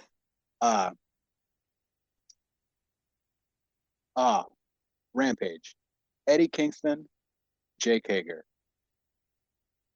Did not see the way that this match went at all in any aspect of this match. I thought there would be some Jericho Appreciation Society shenanigans. I thought there would be some sort of. That's not even how AEW. What made me think it is AEW doesn't usually have DQ matches or count out matches. They don't have a lot of matches like that. But I thought Jericho could because he's a sports entertainer, right? So I felt like that could that could be a sports entertainment finish. But I'm kind of glad that it wasn't. I liked the way it turned out. It was such a good back and forth. These guys told a story. And yeah, I haven't had much to say about Jake Hager because he hasn't done much. He wears funny pants and stands behind Jericho. Pretty much, but I have a million good things to say about Eddie Kingston, and this match was it was good. It was better than I thought it would be. It did what it needed to do. It told a story. It was good. And going back to the main event from Wednesday. Excuse me. It took 2 spinning back fists to beat Hager, which I thought was cool. It made Hager look strong. Right. And they put him over as being the MMA guy, and it probably saw the first one coming, and then you're like, oh, okay, so they're gonna make Eddie's finisher look weak. Nope, it's the second one and pins him, and I was like, holy mackerel, wow, okay. Yeah, it made Hager look good for getting hit twice, and it made Eddie look good because I didn't think he'd go over clean, and he did, and not at all. Yeah, and that was cool. It was so good. It was just all around a very entertaining, pure wrestling match. It was so good. It was good. Good stuff. Great stuff. Tony Schiavone comes to the ring, or it was backstage. I can't remember where it was, but he interviews backstage. Interviews Britt. Britt doesn't need someone to interview her. I say this all the time. Britt is just money, money, money when you give her the microphone. but it's the little shtick between her and Shivani is awesome. Right. Now at the end, she kind of made a little hint there about like what'd she say? I forget the direct quote. It was like the division doesn't miss me as much as the belt does, or something like that. Right. Yeah. Well, I think it was like, I don't miss the title misses me, misses or me. something. That's what it was. Yeah. That's what it was. Did this promo, in your opinion, did it put her back in the title picture? Yeah, it was a little unexpected, because she should not be in the title head. I mean, not that she's not good, she just should not be there for a while. I agree. But I kind of like it, in the sense that it makes it's a more layered storyline, and it's also more realistic. I mean, if you were women's champion in the face of the division for however long she was women's champion, you're not just going to lose it and then like carry on with the rest of your life. It makes sense that she wants it back. And she might not actually ever go after it. She might not actually be in a match. It might just be her saying, I want the title back. But I like the fact that she remembers that that's her thing. Like, she wants the belt. I forget who said it. I think it's JR. Everyone in the company should want to be the champion. Oh yeah. I mean, it's like playing any sport. Like, if you don't want to win the title of, no matter if it's football, wrestling, you don't want to win it, then you might as well quit. Because, right. And I get in professional, you'll have personal issues, you'll have your own, thing that you want to deal with temporarily. But I mean, take Eddie Kingston. He right now wants to beat Chris Jericho. Right. But that doesn't mean he doesn't also want to be AEW champion. Yeah. And so it makes sense. That's why he fought Jake. He said, you took that away. Like, he used the actual words. Jake Hager, you took that chance away from me. I thought that was awesome. So yeah, I mean, Britt mentioning it makes a lot of sense. I don't think she's going to end up in a match for the title. I think this is just her talking about how she should be champion. But I think it's cool. It's very cool. And again, if they just go by what's going on month to month, I mean, like I said, possibly next month is like a Ring of Honor month. So, Britt might not even have to do anything till Battle of the Belts, which, again, that's August. Like, that's the end of the summer already. Like, and we're only in June. So I wonder what they'll do with her going forward. Because I mean, she's not going to win the title. She's not going to compete for the title, really. But what are they? She needs to get into something else. What's she going to get into? Unless they debut like some women's tag titles, or that. Make a all Pacific title that's just for the women. Yeah. Oh, that would be amazing. All Pacific title. That's classic. There's also the she could go after the ROH title. I mean, ROH really hasn't mentioned them making any signings yet. So, and that's maybe that's kind of playing into what Hangman said. That's not the only title. Right. Yeah. So that we could do that. I even though I don't think she really, I don't want to say she doesn't. I'm trying to say this in the nicest way possible. I think she has done too much. Like, I think people need a little break. Yeah. That's just me.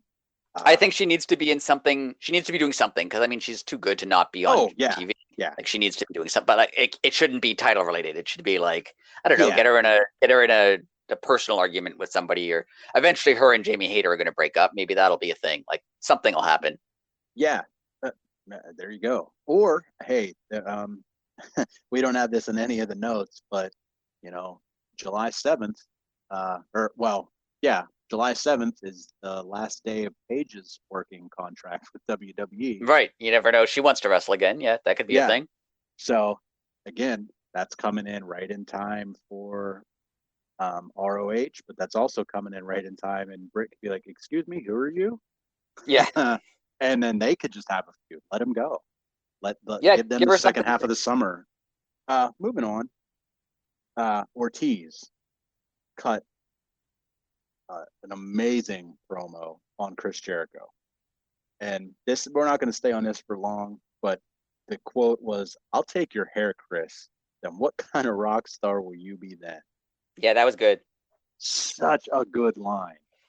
It was a great promo, and my confusion of last week as to why he showed up with scissors and cut his hair, they explained it, and there's a good reason, and it's great. That was good. And I wrote down here in the notes, I think this was much needed, and it's great to see Santana and Ortiz shine. And this makes me think this is Chris Jericho giving back to them. Yeah. He's going to put them both over. He's going to get his head shaved and see basically thank you for everything that we did with the Inner Circle. And all right, guys, go get it now. You don't need me. Yeah. Yeah, and they need to go on to I think they should be in the title picture, definitely. So. Oh, they definitely need to be in the title. And then right after that, I think we went to commercial, and then we got like the one squash match, but it served purpose. Satnam Singh, I thought he exceeded my expectations. Now they were low. I did not. Usually when guys are like, 7+ feet tall, I automatically go to Giant Gonzalez. Apparently he was a very nice, awful. There's very few big men that can move. Paul White could move. Right. Paul White could wrestle. This guy looks like he can move and he can wrestle a little bit, which is amazing to me.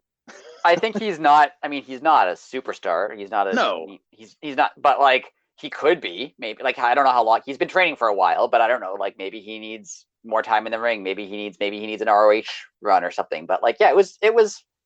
If they booked Satnam Singh in matches regularly, I would be fine with it. Like he's fine. He's not like you're gonna watch it and go, "Oh, him again. He's so dull." Like I don't want it. He did fine. And if you keep him at that level of the card, like again, John Gonzalez wasn't his fault that no matter where he went, they put him in the world title match. Right. And he was He didn't ask to like immediately beat the Undertaker. Right. Right. So. That just in a little side note there, I thought he did very well, and he looks like he could actually be something. Yeah, which is a surprise.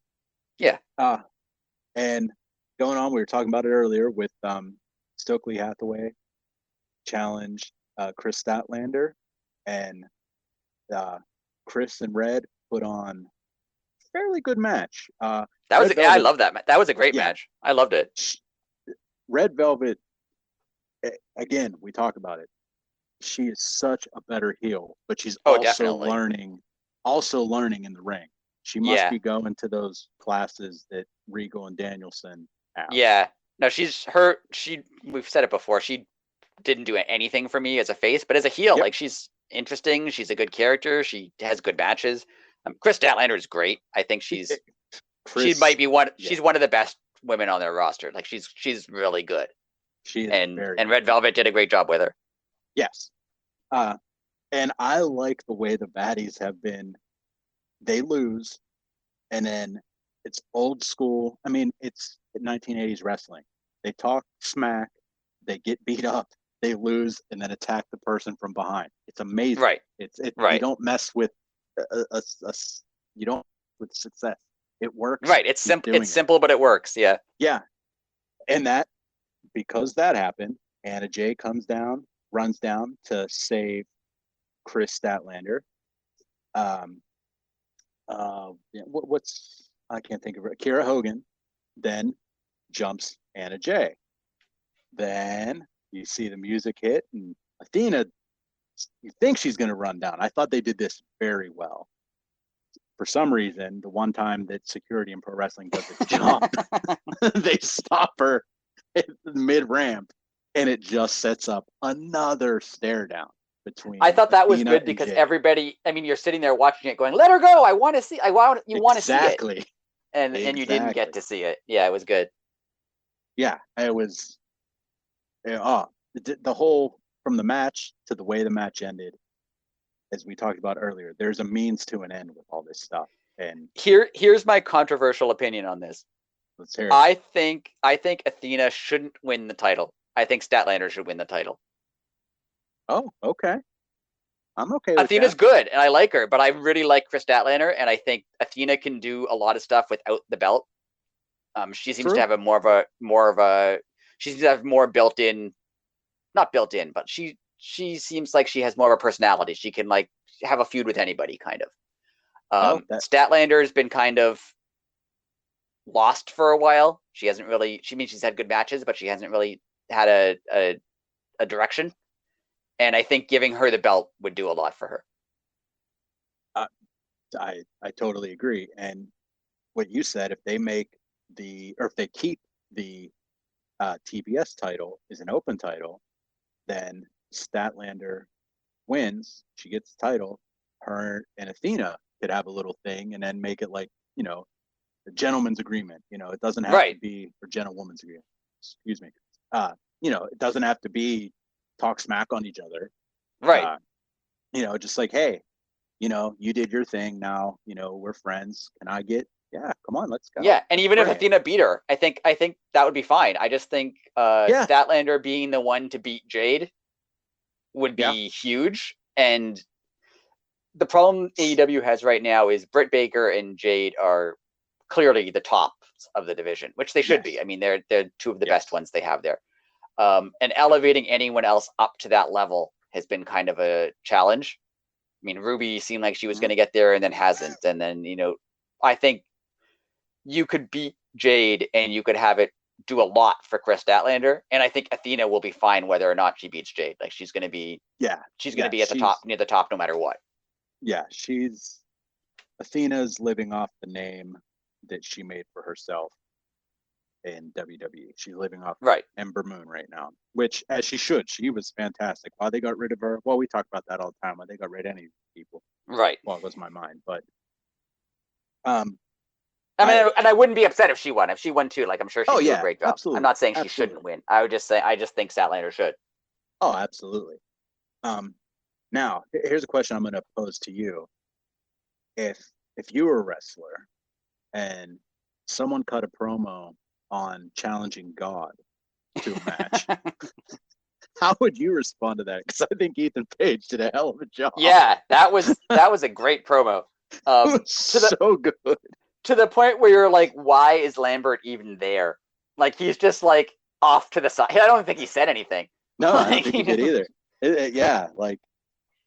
It was. I say it all the time. Ethan Page. We need more Ethan Page. Yeah, I'm. That's one of the reasons I'm glad they have the All Atlantic title is for something for Ethan Page to do. And I want him to beat Miro. I personally, I want him to move on. Yeah, Miro doesn't need it. Ethan Page seems like he could like I just said with Statlander. Ethan Page would benefit a lot from beating Miro, whereas Miro will be fine no matter what happens. Correct. And I would honestly like to see Miro like in the world title picture. Yeah. Because he never got that rub in WWE, and I would just love. I would. That's again personal thing. Whatever they're going to do with him, I'm on board for because he's good.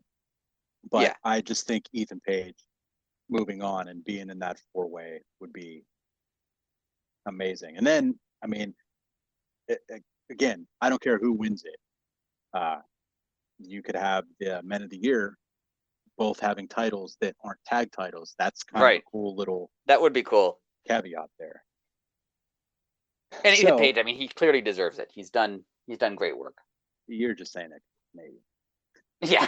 But didn't he move to the US recently? Yeah, he sold you guys out. And of all places, he moved to Detroit. Yeah. No offense to Detroit or Ethan Page, but I mean, you went from Toronto to Detroit. Come on, dude. Yeah. Come on. There's way other better cities. Sorry for anybody I just alienated that listens to Detroit. Now you've ruined our Detroit audience. Yeah. Damn it. We're sorry. Hey, Americans, we just all talk smack on each other, so they take pride in that. We're not nice. It's funny. A buddy I follow who I've listened to his podcast forever. His name's Zoltan Cassis. He's a comedian. He was just in Toronto, ironically, doing a comedy tour in Canada. He said he was sitting in a park, and he said, "Man, Canadians are so different than Americans." I was sitting in the park, and I saw an elderly gentleman fall over, And not only did I not react and not do anything, but everybody else ran over to him. And I was like, oh, they're going to mug that guy. I should probably call the police. He was like, oh, wait, no, they're helping him, unlike me. But that's the way we think. Like, oh, I don't want to get involved. Oh, those people are getting involved. Oh, I should probably leave because they're probably going to fight him. And then I'll have to talk to the police. So that's where I'm from. Anyway. There you go. Anyways, main event. United Empire versus FTR and Trent. And they put on a show. There is, I mean, for people, like, I understand when you're a pro wrestler, it's like, oh, like, me and you never played hockey against each other, but we totally could. We understand how it works. Right. Or even on the same team. Like, we might not mesh right away, but it'll work. Right. How these guys can go and do this on little to no practice and then put a banger on like this. Yeah. It boggles my mind. It was so fun. So, I mean, I bet you between all 6 of them, they ran 40 miles in that ring. Right. It was so fast paced. It was the match of the night by far. Match of the week, in my opinion. Yeah, and I liked who won. My first thought was, oh, Ospreay's making his debut. Of course, he's going to win. But yeah, I like that he didn't. I like that FTR and Trent won. That was good. They benefit from the win, and it doesn't hurt the other team. It was good. And again, there's means to an end. This is obviously going to set something up either between best friends, chaos. There's meaning to it, and we'll find out more in the coming weeks. This was step one, right? And it was a great way to end the week for AEW. And I mean, we still have some more to talk about here, but Ospreay, huge star. Dude we thought Takeshita was a star. I mean, Ospreay makes Takeshita look like a rookie, and they're both young, right? And at the end of the, I can't remember, was it called Dominion? Dominion, yeah. Okay, at the end of New Japan Dominion, Jay White didn't knock on the forbidden door. He kicked that, excuse my language, some bitch open. Use a little Austin language there. Wins. He's the new IWGP Heavyweight Champion. And again, going back to what we were talking about earlier. Now, the second person in 1 week tells Hangman he's not worthy of Okada after Jay White just beats Okada. Right. He didn't say you're not on my level. He said you're not on the level of the guy I just beat. Right. Then he goes on to call out Kenny and the Bucks and say, hey, if it wasn't for me, AEW wouldn't exist, and Adam Cole would still be working in that other place. Right. Yeah, that was great. I made them leave. I ran them out of New Japan, and because I ran them out of New Japan, they started another company, and that's the only reason that was great. They have jobs. Wow. Yeah, that was great. Again, Jay White's like what, 27? Yeah. 30? Like, with these dudes, like, we have like 30 years of them. I wonder with the Forbidden Door stuff. I mean, everything is opening up more now, and hopefully it stays that way. And how much back and forth do you think there'll be? Do you think this Forbidden Door stuff is going to end in the end of June, and they won't talk to each other? I mean, they won't talk about New Japan for a while until they have another Forbidden Door event or whatever they decide to call it? Or is this going to be a sort of thing where Jay White sometimes is on Dynamite? Well, I know Jay White and maybe Ospreay both live in the States. Yeah. I think they both live in Florida. So they are available. Now, again, I don't know if New Japan, I don't know their restrictions. I don't know if they're running shows regularly. So, they might just be back home, or they might be back here in the States now because they're not necessarily needed. I don't know if New Japan runs weekly, monthly. I don't know. That's actually something that's interesting. When we're talking about Tanahashi winning the AEW title and going to Japan. Yeah. And taking it with him. Would Jay White take the IWGP title to AEW for a while? Like, is that the trade-off? Is that the trade-off that AEW loses its world title, but New Japan loses its world title? Like, they swap for a little bit. That makes sense. And that title, well, the IWGP was that the U.S. title. Lance Archer defended it on AEW during the pandemic. Right. So, they acknowledged that he was New Japan champion. Yeah. So see, he's one I just forgot about till right now. He's in the group with Ishii. He's in the G1 Climax, isn't he? Yeah. Searcher. They just announced him in that. Yeah, and he's in like I forget what it's called. I know what you mean. It's like Bullet Club, but it's Ishii's group. Yeah, it's his group. I forget what it's called, but I know what you mean. Yeah, I've just remembered that right now. Like, there's so many guys that can go both ways at this pay-per-view. I feel like there's a good chance that at least, I mean, it's not going to be the level that it is now, where like they're going to talk about New Japan every week. Right. But I think there is going to be some level of just, if things are open, people will go back and forth sometimes, and they'll just have, once in a while, Moxley will go to Japan, or Danielson will go to Japan, or Jay White will have a month in AEW. And good. I just think that's cool. That's all. Oh, I think it's fantastic. And like the way that these guys like Wheeler Yuta was just in Super Juniors. Right. Send a guy over there for a tournament.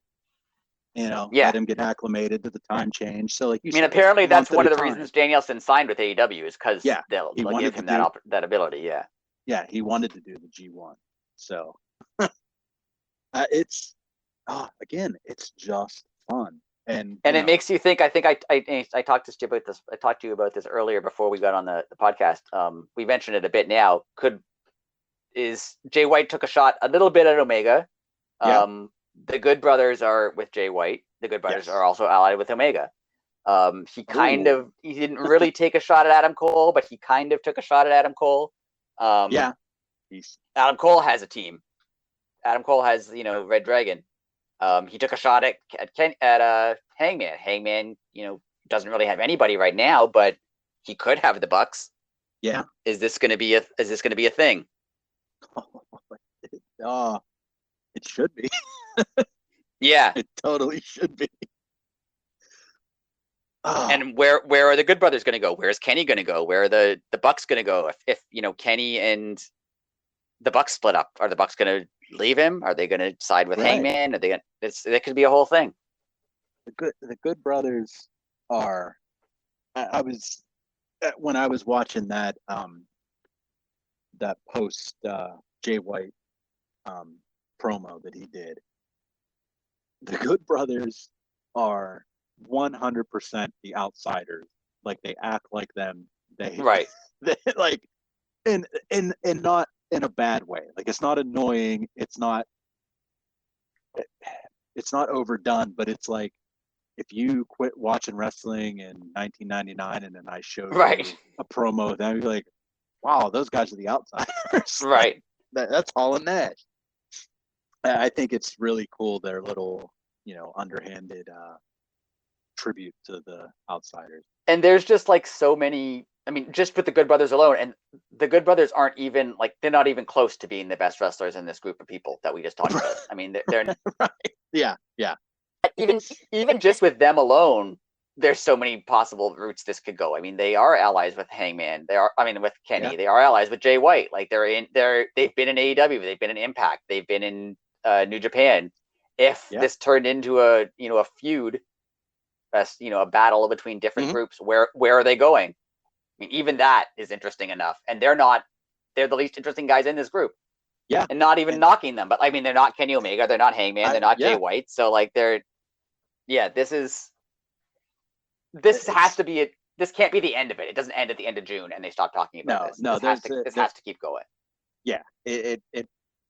There's too much for there to be any finality in any of that, especially by the way that AEW does things. You know, Tony Khan likes to like stretch things out, let things breathe. let you get Right. invested.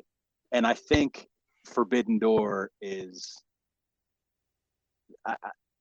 in my opinion, again, I don't know anything here. This is just my opinion. I think that is going to be the first step.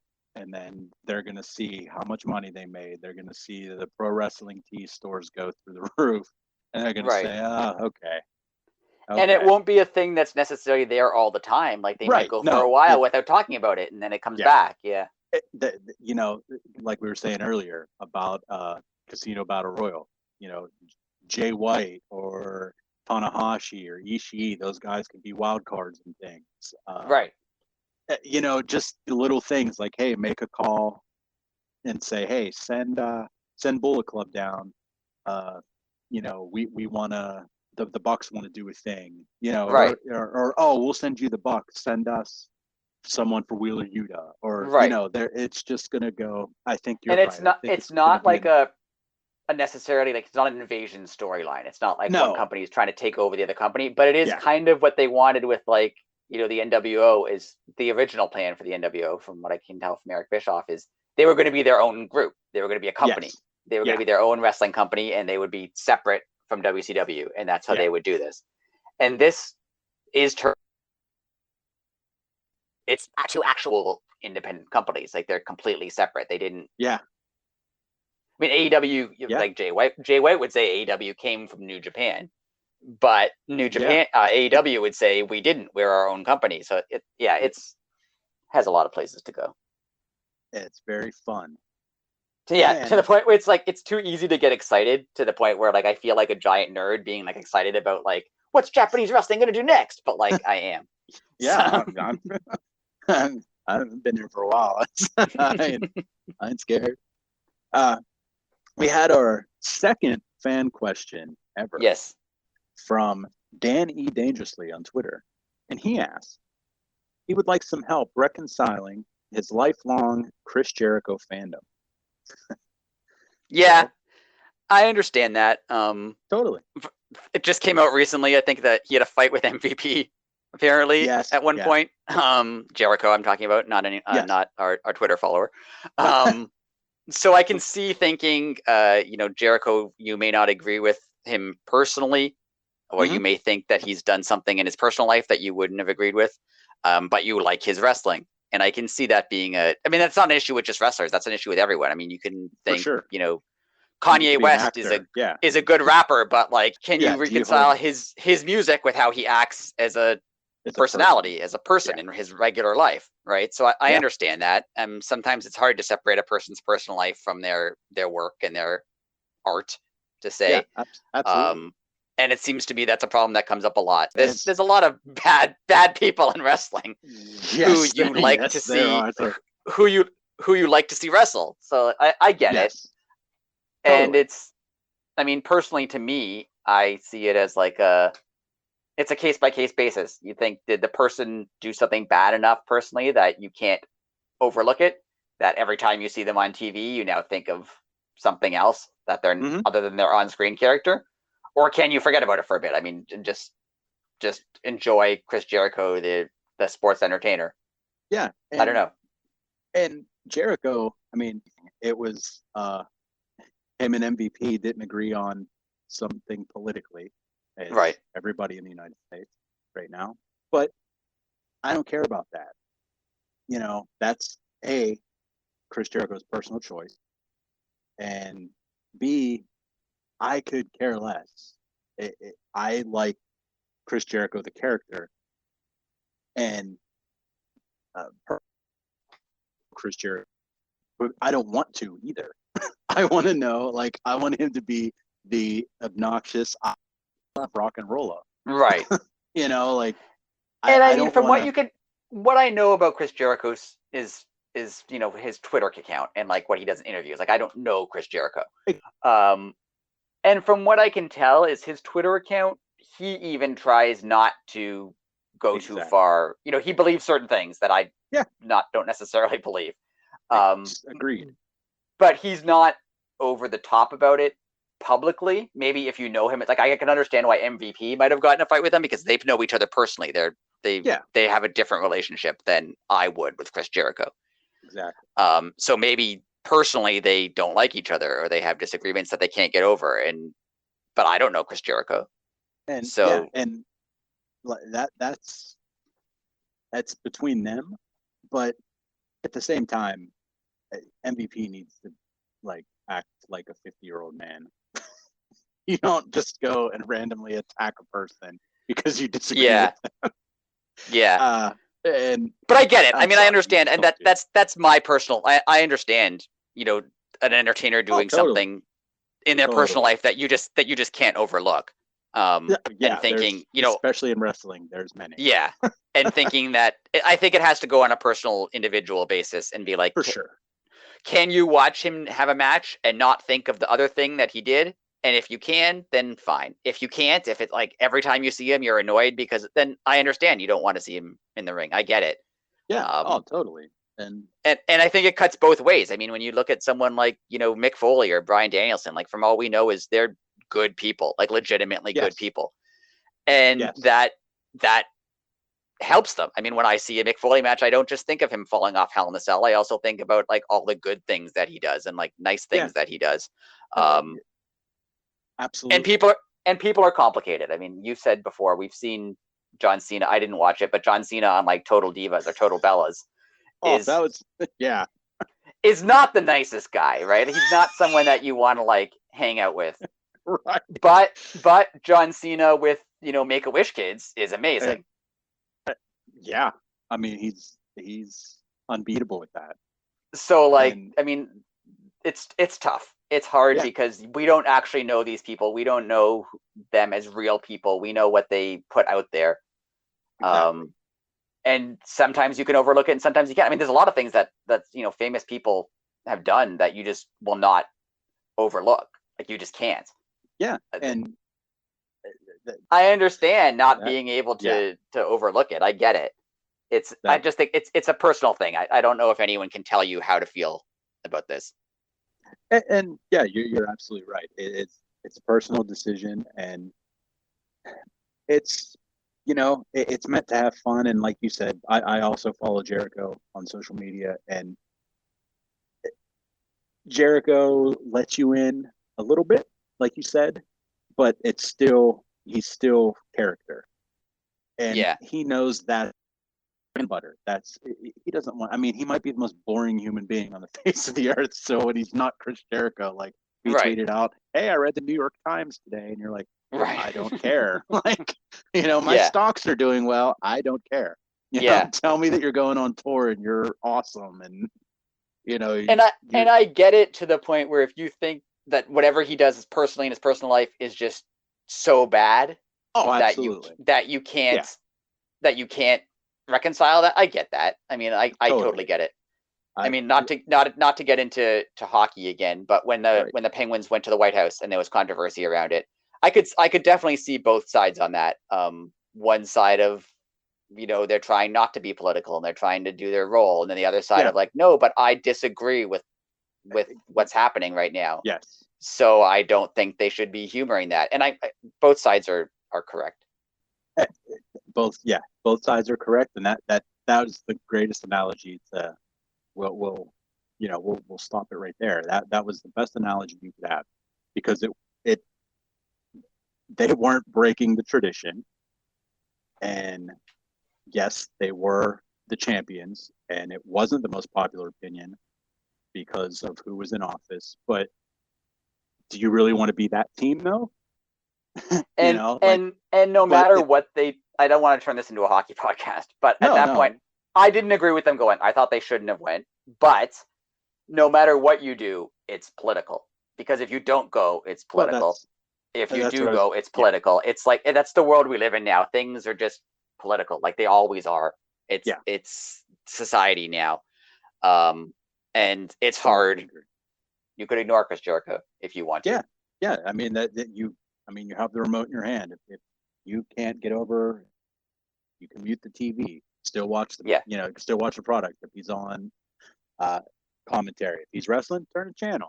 I mean, And I don't think you have to think, oh, now I can't watch. You know, now I've now I've liked Jericho for 20 years, and he's my favorite wrestler, and now I have to pick someone new. And yeah, that might suck, but like you can still have liked Chris Jericho when he was in WWF or WWE, and not like him now, and that's fine. Yeah. Like you can just decide you don't like him anymore because of whatever, and that's you don't have to like him if you don't want to. Totally agree. That was a lot of talking to say nothing, but it's what I do. No, it's what we all do. We just talk for well over 2 hours. Yeah. So, yeah. But Danny Dangerously, thank you for the question. I hope we helped you. Or if not, we really confused you, and you probably forgot why you even wrote in that. I mean, it's definitely a great topic. It's something that, Yeah, for sure. Everyone deals with, and everyone wants to. It's a good thing to bring up. It's something, especially in wrestling, because we've all seen Dark Side of the Ring. There's a lot of shady characters in this business that you don't like personally, but you like them in wrestling, and it's a lot of overlooking stuff. That's what I'm saying. You're absolutely right. It's the business of carnies, and it's like that's what these people are. I mean, not everyone. Like there are good people there, but there are some people in wrestling that have done some things that the black eye will never heal in the wrestling business for what they have done. I'm not going to drag this out, but I mean, even Vince McMahon has done a lot of things that I wouldn't want Vince McMahon to have done. And the way Vince McMahon runs his company today, I don't necessarily agree with. But that doesn't mean I'm not like I still want to watch the Attitude Era and think it was awesome. And like even watching the Attitude Era, I can go, a lot of this isn't appropriate. I shouldn't. I don't agree with this now, right? But like, but you agreed with it then, and does that make it's all complicated? It's a rich tapestry, as they like to say. Never heard that one, but that's a very good. That's an awesome saying. I never heard that. That's a great saying. There you go. Yeah, but we're wrapped up. It's been another week. It's our longest one yet. We went, man. Like AEW has been delivering. There was a lot to talk about, and a lot of it was great AEW stuff, and a lot of it was unfortunate stuff that news, but this was our first dabbling into dealing with breaking news. So if things change from when we started this 2.5 hours ago to now, and there's more news, I apologize because I haven't been on the internet while we were doing this. And in between now and when it gets uploaded and posted, things could completely change. And if we're wrong, we're sorry. Yeah, well, we'll keep you updated on the Twitter and everything. If we were wrong with anything, well, we can't end yet because we haven't talked. We'll just say the word hook because we talk about hook every week. So yes, there we go. There you go. But yeah, it's been another fun week. It's Monday night right now. So 2 days. We have Dynamite, and we'll catch you guys next week. Rick, you have any ending words? No, I'm good. I've talked more than enough. Fantastic. All right, guys and girls, thank you very much for the listens. Don't forget, like, subscribe, follow us on Twitter and Instagram at Elite Pod. Elite City Pod. Elite City Pod. I'm sorry, Elite City Pod. And I'm looking at that's the sad part. I'm looking at the Twitter right now, and I just read it wrong. And if you want to give us questions that we can meander on about for a while, feel free. That's great. Yeah. Oh, questions are fun. Keep them coming because it throws us off our game a little bit and makes us think on our feet. It's really fun. And the podcast itself is fun. So we're going to keep doing it as long as you keep listening. Because again, thank you. Most listens 2 weeks in a row. You're every week we're getting more and more. So let's keep that trending. And that's it. Until next week, we will see y'all later. Bye.